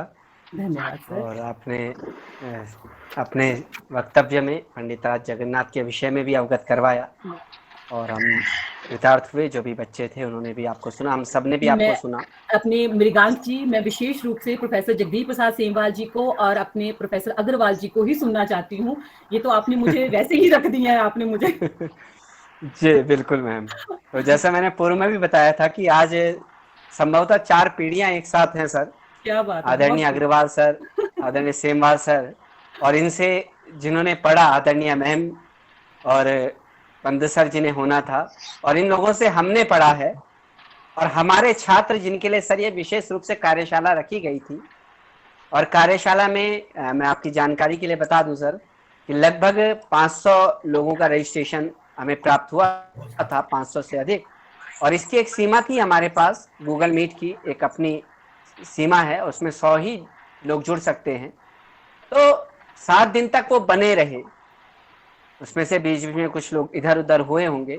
और इसमें थोड़ी सी हमने जो अनुशासन अपने गुरुजनों से सीखा था, वही हमने यहाँ भी उसको अक्षरशः लागू करने का प्रयास किया। और हमने 5-10, 5-15 के बाद किसी को प्रवेश देने से मना कर दिया। तो इसलिए उसकी तारतम्यता बनी रही और लोग जुड़े रहे। आदरणीय अग्रज जोरावर जी जब पढ़ा रहे थे, और कहीं भी रस गंगाधर को पढ़ते हुए, जो नव्य न्याय की भाषा में है, जब हम रात रात में इस पे चर्चा कर रहे थे, आदरणीय विश्वजीत जी इस बात के साक्षी हैं, आदरणीय जोरावर जी, कि जब हम नव्य न्याय भाषा प्रदीप पढ़ रहे थे या खंडन खंड खाद्य पढ़ रहे थे, हम यही बात करते थे कि इस तर्क को, इस न्याय को किस तरीके से समझाया सकते हैं, किस तरीके से सरल भाषा में हम समझाएं। और वही परिश्रम है जिसको हमने अपने छात्रों के समक्ष प्रस्तुत किया, जो हमें आप लोगों के श्री चरणों में रहकर सीखने को मिला है। तो मैं अब अधिक विलंब न करते हुए हमारे पितृतुल्य, हम सबके अग्र, हमारे पूज्य आदरणीय सेमवाल सर, जो संस्कृताय जीवनम की उक्ति को जी रहे हैं, उसको चरितार्थ कर रहे हैं। संपूर्ण जीवन ऐसे व्रत का उन्होंने आचरण किया है और कई सारे ग्रंथों का लेखन आचार्य वर ने किया है। विलास काव्यों का जो लेखन है आचार्य के द्वारा, उसमें कई छात्र शोध करते हैं। मुझे भी अवसर मिला था, मैंने उसको पढ़ा था स्वतंत्र रूप में, और आचार्य वर से परिचय हुआ था। तो मैं आचार्य वर से निवेदन करूंगा कि पूज्य गुरुवर प्रोफेसर जगदीश सेमवाल सर, जो आज के हमारे मुख्य अतिथि भी हैं और हमारे पूज्य हैं, आचार्य को मैं आमंत्रित करूंगा कि वो आए और अपना आशीर्वाद हम सबको प्रदान करें। आचार्य सेमवाल सर। ओम मूकं करोति वाचालं पंगुं लंघयते गिरिं यत्कृपा तमहं वंदे परमानंद माधवम। परम सम्माननीय आज की गोष्ठी के अध्यक्ष, गुरुकुल कांगड़ी विश्वविद्यालय में अनेक प्रशासनिक एवं शैक्षणिक दायित्वों को सफलतापूर्वक निभाने वाले उत्तराखंड संस्कृत विश्वविद्यालय के यशस्वी कुलपति और वर्तमान में पतंजलि विश्वविद्यालय में प्रति कुलपति के रूप में कार्य कर रहे संस्कृत जगत के प्रख्यात विद्वान, मूर्धन्य विद्वान प्रोफेसर महावीर अग्रवाल जी। इस गोष्ठी में आमंत्रित प्रोफेसर ऋतुबाला जी को हम सब ने सुना। इनका वैदुष्य हमारी तो छात्रा रही हैं, लेकिन छात्रों के बारे में और पुत्रों के बारे में ये कहा गया है कि भाई लालयेत 5 वर्षाणि 10 वर्षाणि ताड़येत तो षोडशे वर्षे पुत्रम मित्रमिवाचरेत। तो शिष्य भी मित्र जैसे होते हैं। हाँ और अब तो ये प्रोफेसर हैं, आचार्य हैं और बहुत स्वाध्याय करती हैं, तो हमें प्रसन्नता है। प्रोफेसर जोरावर सिंह जी, जिन्होंने इस कार्यशाला का सफलतापूर्वक संचालन किया और लोगों को रसगंगाधर की बारीकियां समझाई, उनके बारे में कल ही मेरी बात हुई थी मुकेश जी से। हिसार में मुकेश जी हैं, वो भी हमारे छात्र रहे हैं। अब मैं तो उम्र में अधिक हूँ तो छात्र भी होंगे ही, और इसी अध्यापन के क्षेत्र में रहा हूँ। तो मुकेश जी बता रहे थे कि जोरावर सिंह जी अद्भुत विद्वान हैं। अब ऐसे विद्वानों के बारे में सुन करके आज मैंने इनको सुना भी, तो लगा कि वस्तुतः विद्या का नाश नहीं होगा। ऐसे लोग मौजूद हैं जिनको विद्या में प्रेम है और उधर जो तप करते हैं। विद्या पढ़ना तो एक तप ही है, इसीलिए वेद ने कहा भाई स्वाध्यायान मा प्रबंधः, स्वाध्याय से प्रमाद नहीं होना चाहिए। अब मलासी जी की बात करें, इनको ये तो अपनी विलक्षण प्रतिभा से उत्तराखंड लोक सेवा आयोग की कठिन परीक्षा इन्होंने पार की है और दिल्ली में स्वाध्याय किया, बड़े बड़े विद्वानों के साथ पढ़े हुए हैं। मेरा इनसे बहुत थोड़ा परिचय, नाम से ज्यादा है, साक्षात्कार 1-2 बार हुआ है। तो ये इन्होंने मुझे पहले भी एक बार कहा था, जब कर्णप्रयाग में अपॉइंट हुए, इन्होंने कोई कार्यशाला पहले की थी और अपने घरेलू कार्यों में और अवस्था दोष के कारण मैं उस समय भी इनके साथ नहीं जुड़ सका। आज के लिए मलासी जी ने मुझे कुछ दिन पहले कहा था कि सर हम ऐसे ऐसे कर रहे हैं, तो आपको भी जुड़ना है। हमारी लड़की एक बार से कल दिल्ली आई है और उसको लेने जाना था, तो उसका प्रोग्राम अब आज की जगह कल हो गया, इसलिए मैं जुड़ पाया। तो ऐसा मैंने इनसे निवेदन किया था कि मैं अगर मुझे वहां जाना पड़ा तो मैं नहीं जुड़ पाऊंगा, ऐसा पहले कहा। खैर, ईश्वर ने आप लोगों के दर्शन कराने थे तो उसका प्रोग्राम बदला। जोरावर सिंह जी को सुना, बहुत अच्छा लगा, आपका स्वाध्याय बड़ा अच्छा है। इस गोष्ठी में जो विद्वान सदाशिव द्विवेदी जी काशी के प्रख्यात पंडित हैं, उनके पिताजी को कौन नहीं जानता है, और उनके पास सारा शास्त्रीय ज्ञान है। मैं खुद साहित्य का, मैंने इनको कहा भी था, मैं साहित्य का विद्यार्थी कम रहा हूँ। वैसे साहित्य में लोग मुझे समझते हैं ये साहित्य का ही विद्यार्थी होगा, और मैं विद्यार्थी अभी भी किसी भी चीज का नहीं। मुझे लगता है जब मैं सोचता हूँ मैं किस विषय का हूँ, तो मैं किसी विषय को कह नहीं पाता हूँ कि मैं इस विषय का जानकार हूँ। खैर, साहित्य में हमारे आचार्यों ने, आप सब जानते ही हैं कि आचार्य भरत से लेकर के और अंतिम आचार्य पंडित राज जगन्नाथ ही माने जाते थे। अब इस युग में भी कुछ आचार्यों ने काव्य शास्त्रीय ग्रंथ लिखे हैं, जिनमें राधा वल्लभ जी का भी नाम है, आचार्य अभिराज राजेंद्र मिश्र जी हैं, एक हमारे जम्मू में है राम प्रताप वेदालंकार, उन्होंने काव्य चमत्कार लिखा है, और भी लोगों ने काव्य शास्त्रीय अध्ययन और काव्य शास्त्रीय ग्रंथ लिखे हैं, यानी इस परंपरा को आगे बढ़ाने का कार्य किया है। हमारे पास जो प्राचीन आचार्य हैं, आचार्य भरत ने अपने नाट्य शास्त्र में एक श्लोक उद्धृत किया है, मृदुल ललित पदाढ़ गूढ़ शब्दार्थ हीनम, मृदुल ललित पदाढ़ गूढ़ शब्दार्थ हीनम जनपद सुख बोध्यम युक्तिमन नृत्य योग्यम। क्योंकि वो नाटक है तो नृत्य योग्यम शब्द उनको जोड़ना पड़ा। बहुकृत रस मार्गम संधि संधान युक्तम सभवति शुभ काव्यम नाटक प्रेक्षकाणाम। वहां नाटक को दृष्टिगत करके काव्य का लक्षण आचार्य भरत कर रहे हैं। उनके बाद आचार्य भामा का काव्यालंकार सब जानते ही हैं, उन्होंने लक्षण दिया शब्दार्थौ सहितो काव्यम।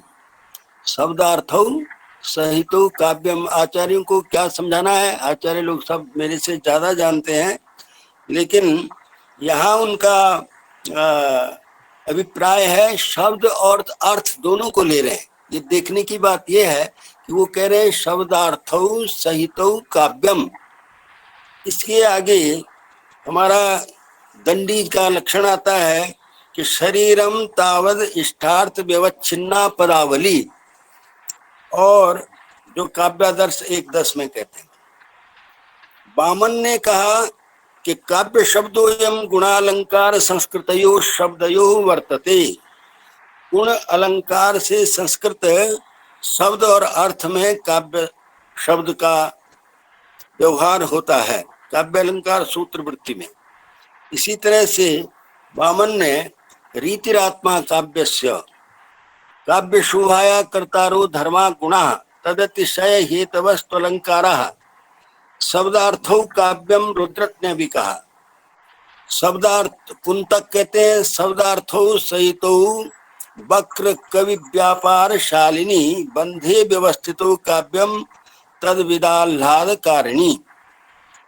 भोज ने काव्य का लक्षण दिया निर्दोषम गुणवत काव्यम अलंकारेरलंकृतम रसान्वितम कवि कुर्वन् कीर्तिम प्रीतिम च बिंदते। सरस्वती कंठावरण 1-2। मम्मट कह रहे हैं तददोषो शब्दार्थो सगुणावन अलंकृति पुनः क्वापि। आचार्य विश्वनाथ ने कहा वाक्यम रसात्मकम काव्यम, और हमारे पंडित राज जगन्नाथ कहते हैं कि रमणीयार्थ प्रतिपादक शब्द काव्यम। तो इस विषय में आनंदवर्धन ने कहा था काव्यस्यात्मा ध्वनि, और आचार्य सदाशिव द्विवेदी जी ने वो जो 3 तरह के काव्य लक्षणों की चर्चा करी थी। तो वस्तुतः आचार्यों का अपना जो भी लक्षण बनाता है आचार्य अपनी ओर से वो निर्दुष्ट ही बनाता है। अपनी ओर से वो ये यत्न करता है कि उसका काव्य लक्षण ऐसा हो जिसमें काव्य अति व्याप्ति अव्याप्ति दोष से वो रहित हो। लेकिन जब हम विचार करते हैं कि ये काव्य तो सबसे पहले महर्षि वाल्मीकि ने लिखा, और उनके सामने क्या काव्य लक्षण था, तो महर्षि वाल्मीकि को हमें देखना है कि उनका काव्य के बारे में क्या सोच है, और वो फिर आकर के पंडित राज तक किस तरह से विकास उसमें हुआ। वहाँ एक प्रसंग है किष्किंधा कांड में, यद्यपि उन्होंने काव्य लक्षण के नाम से नहीं लिखा है, लेकिन उनका जो काव्य के बारे में स्वरूप के बारे में चिंतन है वो वहाँ परिलक्षित होता है। वो कहते हैं किष्किंधा कांड में वो कहानी उस समय की है जब वो जो है राम लक्ष्मण सीता जी को खोजते हुए ऋष्यमुख पर्वत पर पहुंचते हैं, और ऋष्यमुख पर्वत पर सुग्रीव अपने 4 वानरों के साथ हैं। वहां वो हनुमान जी को दूत बना करके भेजते हैं, पता करो ये 2 व्यक्ति तीर धनुष लिए हुए जंगल में घूम रहे हैं, कहीं बाली ने मुझे मारने को तो नहीं भेजे हैं। तो हनुमान जी जब आते हैं तो वो उनका परिचय पूछते हैं, वेश बदल कर हनुमान आते हैं, और वो राम लक्ष्मण से पूछते हैं कि तुम कौन हो, कहाँ के हो, क्या हो, यहाँ किस लिए आए हो। सब बात होती है संस्कृत में। तब रामचंद्र जो हैं वो लक्ष्मण से कहते हैं कि ये हनुमान कैसे बोल रहा है। ना ऋग्वेद विनीतस्य ना यजुर्वेद धारिणः न सामवेद विदुषः शक्यम एवं विभाषितुम। जिसने ऋग्वेद न पढ़ा हो, जिसने यजुर्वेद न पढ़ा हो, जिसने सामवेद न सुना हो, वो ऐसा बोल ही नहीं सकता है। नूनम व्याकरणम कृत्स्नम अनेन बहुधा श्रुतम बहु व्याहृतानेन न किंचिदप शब्दितम इन्होंने सारा व्याकरण शास्त्र पढ़ा हुआ है, कहीं भी इनके बोलने में कहीं दोष नहीं आया है। इसी प्रकरण को आगे लेते हुए जो काव्य की बात है वो मैं आपको थोड़ा मेरा उधर ध्यान गया कि ये क्या कह रहे हैं वाल्मीकि। वो कहते हैं संस्कार क्रम संपन्नाम अद्भुताम अविलंबिताम उच्चारयति कल्याणीम वाचम हृदय हर्षिणी। ये आ गया काव्य लक्षण। ये काव्य के बारे कैसा काव्य होना चाहिए कि संस्कारक क्रम संपन्नाम, इसी को देखकर आचार्यों ने अपने लक्षण बनाए हैं कि वो कहते हैं ये संस्कार से संपन्न होना चाहिए, यानी अदोष हो, व्याकरण की दृष्टि से उसमें कोई दोष न हो, भाषागत क्रम संपन्न वहां उच्चारण से संबद्ध है, शिक्षा से, और संस्कारक क्रम संपन्नाम अद्भुताम, यानी काव्य में चमत्कार होना जरूरी है। अगर चमत्कृति नहीं है तो क्या काव्य है। अद्भुताम इसलिए अद्भुत विशेषण दिया है। और अविलंबिताम, प्रसंगांतर नहीं होना चाहिए, ये वाल्मीकि कह रहे हैं। फिर उच्चारयति कल्याणी वाचम हृदय हर्षिणी, वह कल्याणी होनी चाहिए, कल्याणकारी होना चाहिए, समाज के लिए, लोगों के लिए, पढ़ने वाले के लिए, पढ़ाने वाले के लिए कल्याणकारी भी होना चाहिए। यदि कल्याणकारी नहीं है तो ऐसा काव्य क्या काव्य है, उसको कौन पढ़ेगा और किस लिए होगा, वो उसका प्रयोजन क्या होगा। वो कल्याणी होना, ये अपने लक्षण में कल्याणी शब्द किसी भी आचार्य ने नहीं दिया है, जो महर्षि वाल्मीकि जी ने दिया है। महर्षि वाल्मीकि के इस काव्य अगर इसको हम काव्य लक्षण माने तो उन्होंने ये कल्याणी शब्द विशेष यहाँ पर दिया है। उच्चारयति कल्याणी वाचम हृदय हर्षिणी, हृदय आह्लाद कर तो सब मानते हैं, हृदय को हर्षित करने वाला, हृदय को आह्लादित करने चाहिए। अर्थ की रमणीयता अपेक्षित है, शब्द में भी तो रमणीयता चाहिए, इसीलिए प्राचीन आचार्यों ने बोला था शब्दार्थो सहितो काव्यम, क्योंकि शब्द भी रमणीय हो। इसीलिए दोष प्रकरण में बहुत सारे रसों में बहुत सारे वर्णों का निवेश जो है वो दोष माना गया है, तो शब्दों की रमणीयता भी अपेक्षित है। ये इसमें ये कहना चाहिए कि अनुक्त है यद्यपि, लेकिन उसको पंडित लोग वो कर लेंगे तो तब ये लक्षण पूरा यानी माना जाए। नहीं तो रमणीयार्थ प्रतिपादक रमणीय शब्द काव्यम, रमणीयार्थ का प्रतिपादक रमणीय शब्द काव्य है। शब्द की भी रमणीयता अपेक्षित है वैसे, क्योंकि यदि शब्द की रमणीयता न हो तो फिर केवल अर्थ की ही रमणीयता रहेगी तो शब्द कहाँ जाएगा। पर उनका अभिप्राय ये है कि हो सकता है अभिप्राय आचार्य का यही रहा हो कि शब्द भी रमणीय हो, वहाँ एक रमणीय शब्द जो है अन्य अपेक्षित है, ये मैं कहना चाह रहा था। हो सकता है ये मेरी बात विद्वानों को अच्छी न लगे, लेकिन मेरे अपने मस्तिष्क में ये आया कि यहाँ रमणीयार्थ, जैसे उनके काव्य लक्षण का विश्वनाथ ने आलोचना की तद दोषों की मम्मट के, तो यद्यपि मम्मट के अनुयायी आज भी ज्यादा हैं। मम्मट का काव्य लक्षण कोई विद्वान लोग मानते हैं कि ये ज्यादा अच्छा है। तो खैर, पंडित राज जगन्नाथ के जो कार्यशाला मलासी जी ने चलाई और उनके साथ विश्वजीत जी ने, तो ये संस्कृत का कार्य कर रहे हैं। संस्कृत के शास्त्रों का ये क्या कहना चाहिए, पुनः स्वाध्याय होता है इस बहाने, और लोग उन शास्त्रों को पढ़ पाते हैं जो एक तरह से अभी एक आचार्य बता रहे थे ना कि भाई वो ग्रंथ जो है उन्होंने अपने बेटे को एक ही रात में याद करा दिया। तो वस्तुतः लाइब्रेरी से शास्त्र की रक्षा नहीं होती, पुस्तकालयों से शास्त्रों की रक्षा नहीं होगी। शास्त्रों की रक्षा तो इसी तरह से होगी कि आप अपने ज्ञान को या उन शास्त्रों में निहित ज्ञान को संक्रमित करें, आगे पीढ़ी को पढ़ावें, आगे जो उसमें दक्ष होना चाहते हैं उन तक पहुंचाएं, वो अपने से आगे पहुंचाएंगे। इसी तरह से वो ऋग्वेद जो है न जाने कितने हजार वर्ष पुराना है और वो आज तक लोगों को समझ भी आता है, लोग पढ़ते भी हैं।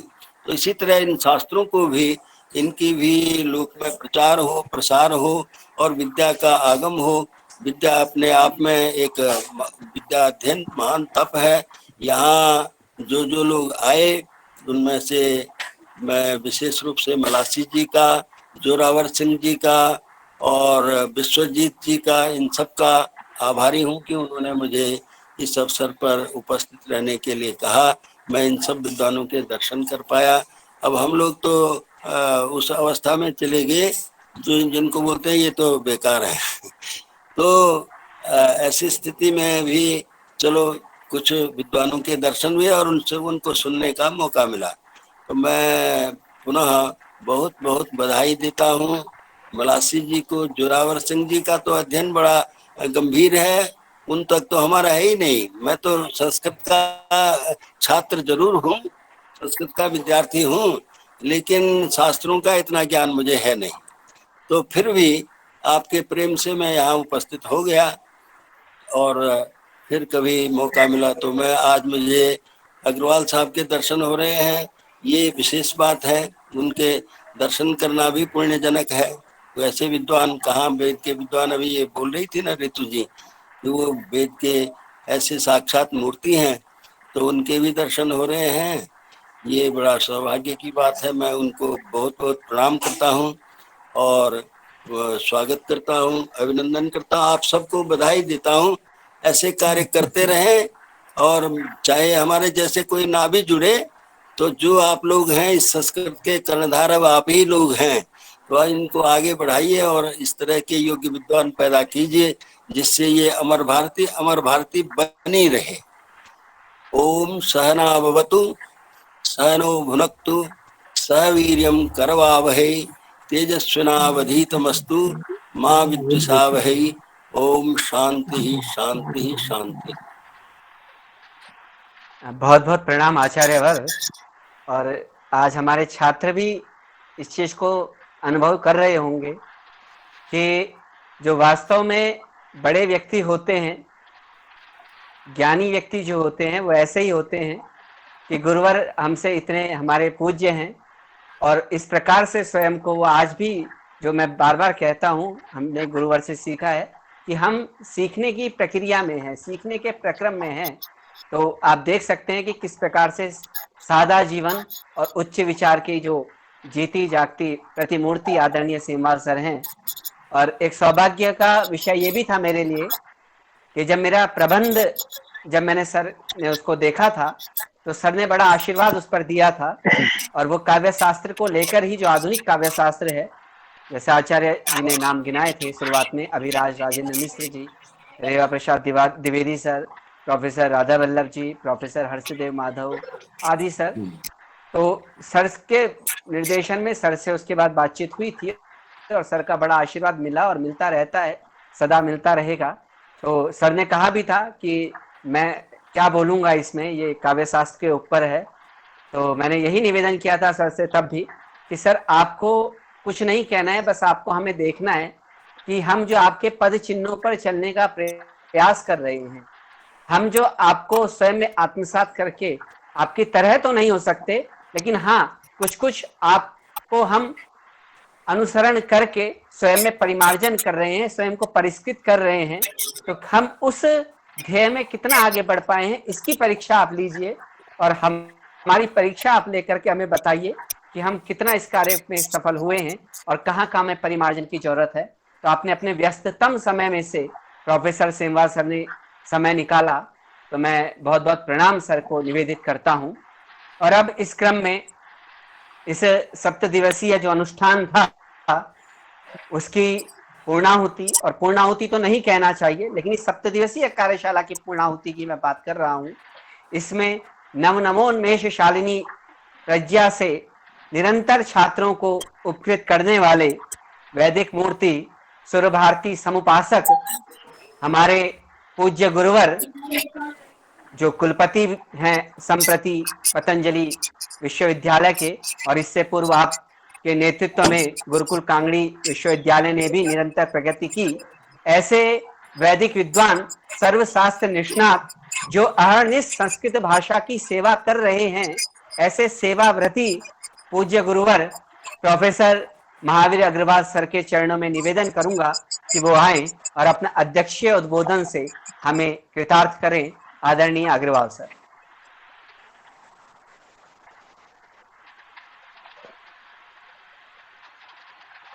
म्यूट है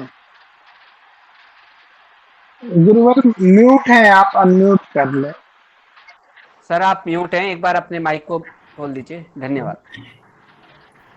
ओम पावकानं सरस्वती वाजेभिर्वाजिनीवती यज्ञं वस्तु धिया वसु।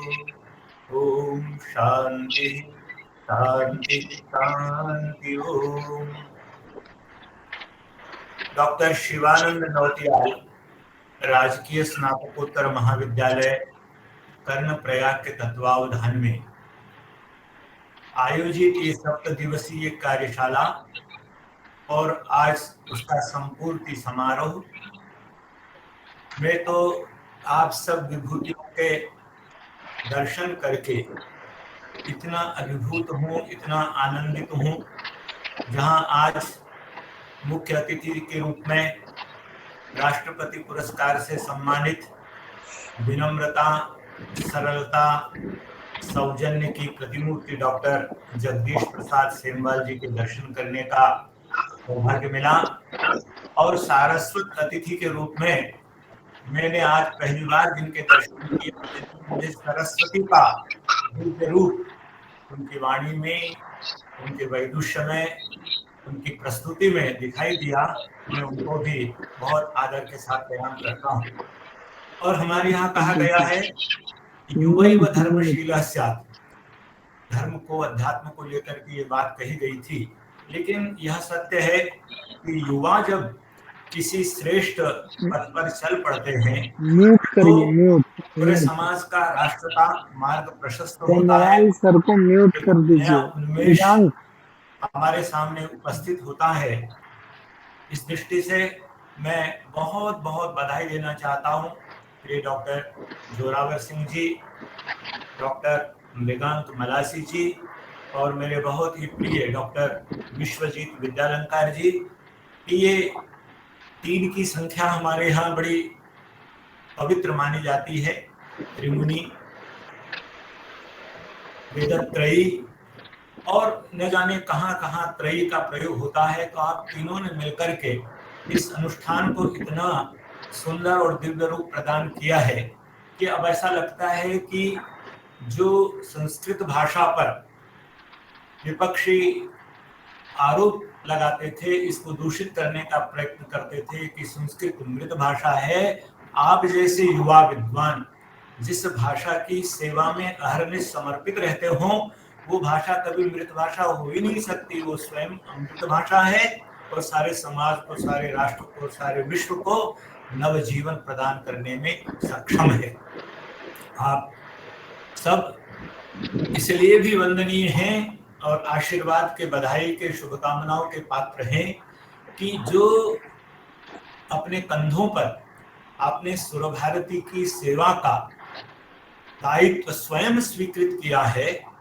स्वयं स्वीकृतम नः सुगम कारयेत्, अर्थात किसी और ने आपको भार जबरदस्ती दिया नहीं है, बल्कि आपने स्वयं ये सोचा है कि एक ऐसा समय आ गया है भारत के विश्व गुरु बनने का, सारे विश्व का मार्गदर्शन करने का, और वो मार्ग प्रशस्त होता संस्कृत के माध्यम से। इस कार्यशाला से जुड़े हुए सभी बंधुओं, आप इस बात को जानते हैं कि किसी भी विषय का सूक्ष्म से सूक्ष्मतम, गहन से गहनतम चिंतन यदि हुआ है तो वो संस्कृत भाषा में होता है। चाहे वो दर्शन आज से हजारों हजार साल पहले हम परमाणु तक पहुंच गए, जिस परमाणु तक आज विश्व पहुंच रहा है, हमारे ऋषि आज से हजारों साल पहले वहां तक पहुंच गए थे। जब हमने काव्य शास्त्र को सोचना, लिखना, चिंतन करना प्रारंभ किया तो एक एक विषय को लेकर, रस को लेकर के, हम रस की जो एक पराकाष्ठा हो सकती है, रस का जो सूक्ष्म से सूक्ष्मतम स्वरूप हो सकता है, वहां तक हमारे आचार्य पहुंच गए। कोई विषय ऐसा नहीं है संसार का जिसकी गहनतम अवस्था को प्राप्त करने का सफल प्रयत्न हमारे आचार्यों ने, हमारे विद्वानों ने न किया हो।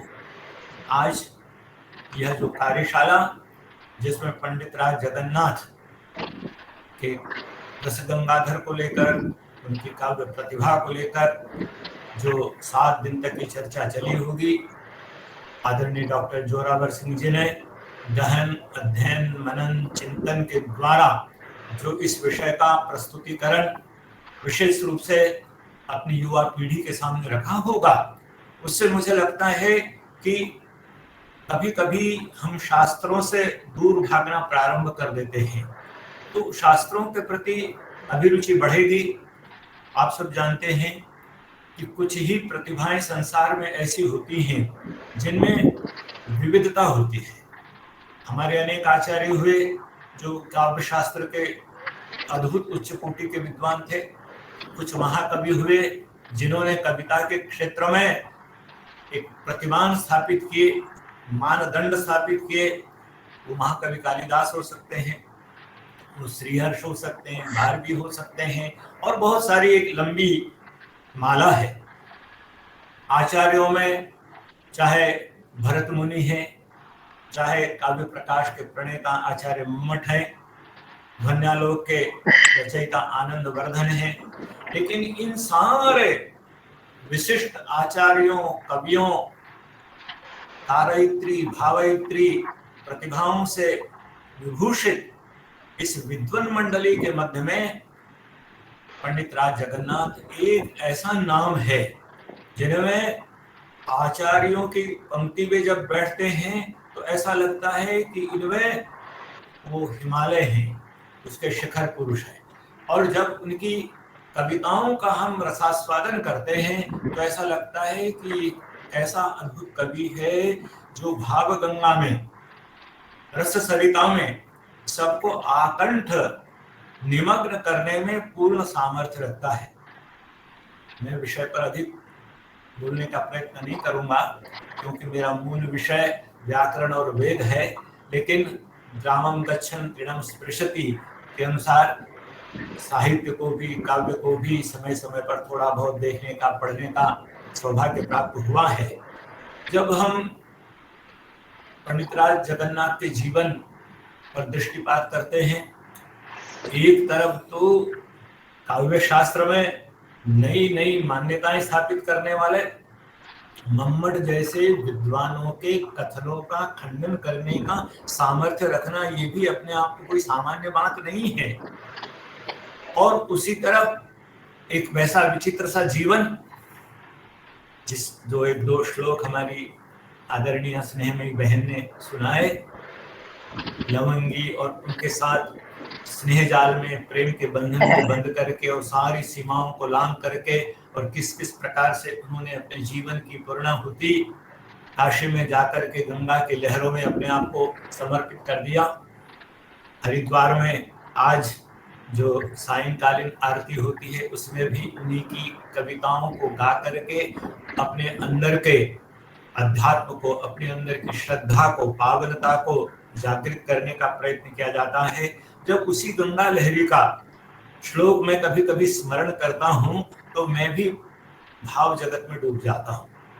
आपने वो श्लोक सुना है, तदा वाराणस्याम इह सुरधुनी रोदसी वसन वसानः कौपीनम शिरसि निदधानोऽञ्जलिपुटम् अयि गौरीनाथ त्रिपुरहर शंभो त्रिनयन प्रसीदेति क्रोशन निमिषम इव नेष्यामि दिवसान्।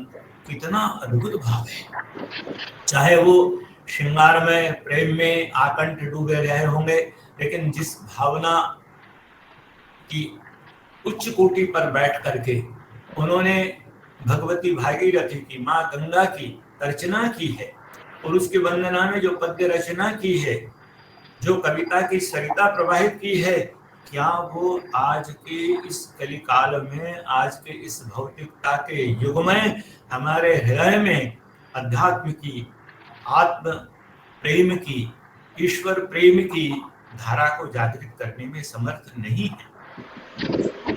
तो आज आप सबने इस आयोजन के साथ सम्मिलित होकर, चाहे काव्य का लक्षण, चाहे काव्य का प्रयोजन, चाहे काव्य के हेतु, काव्य के भेद भी उन्होंने 4 बता दिए।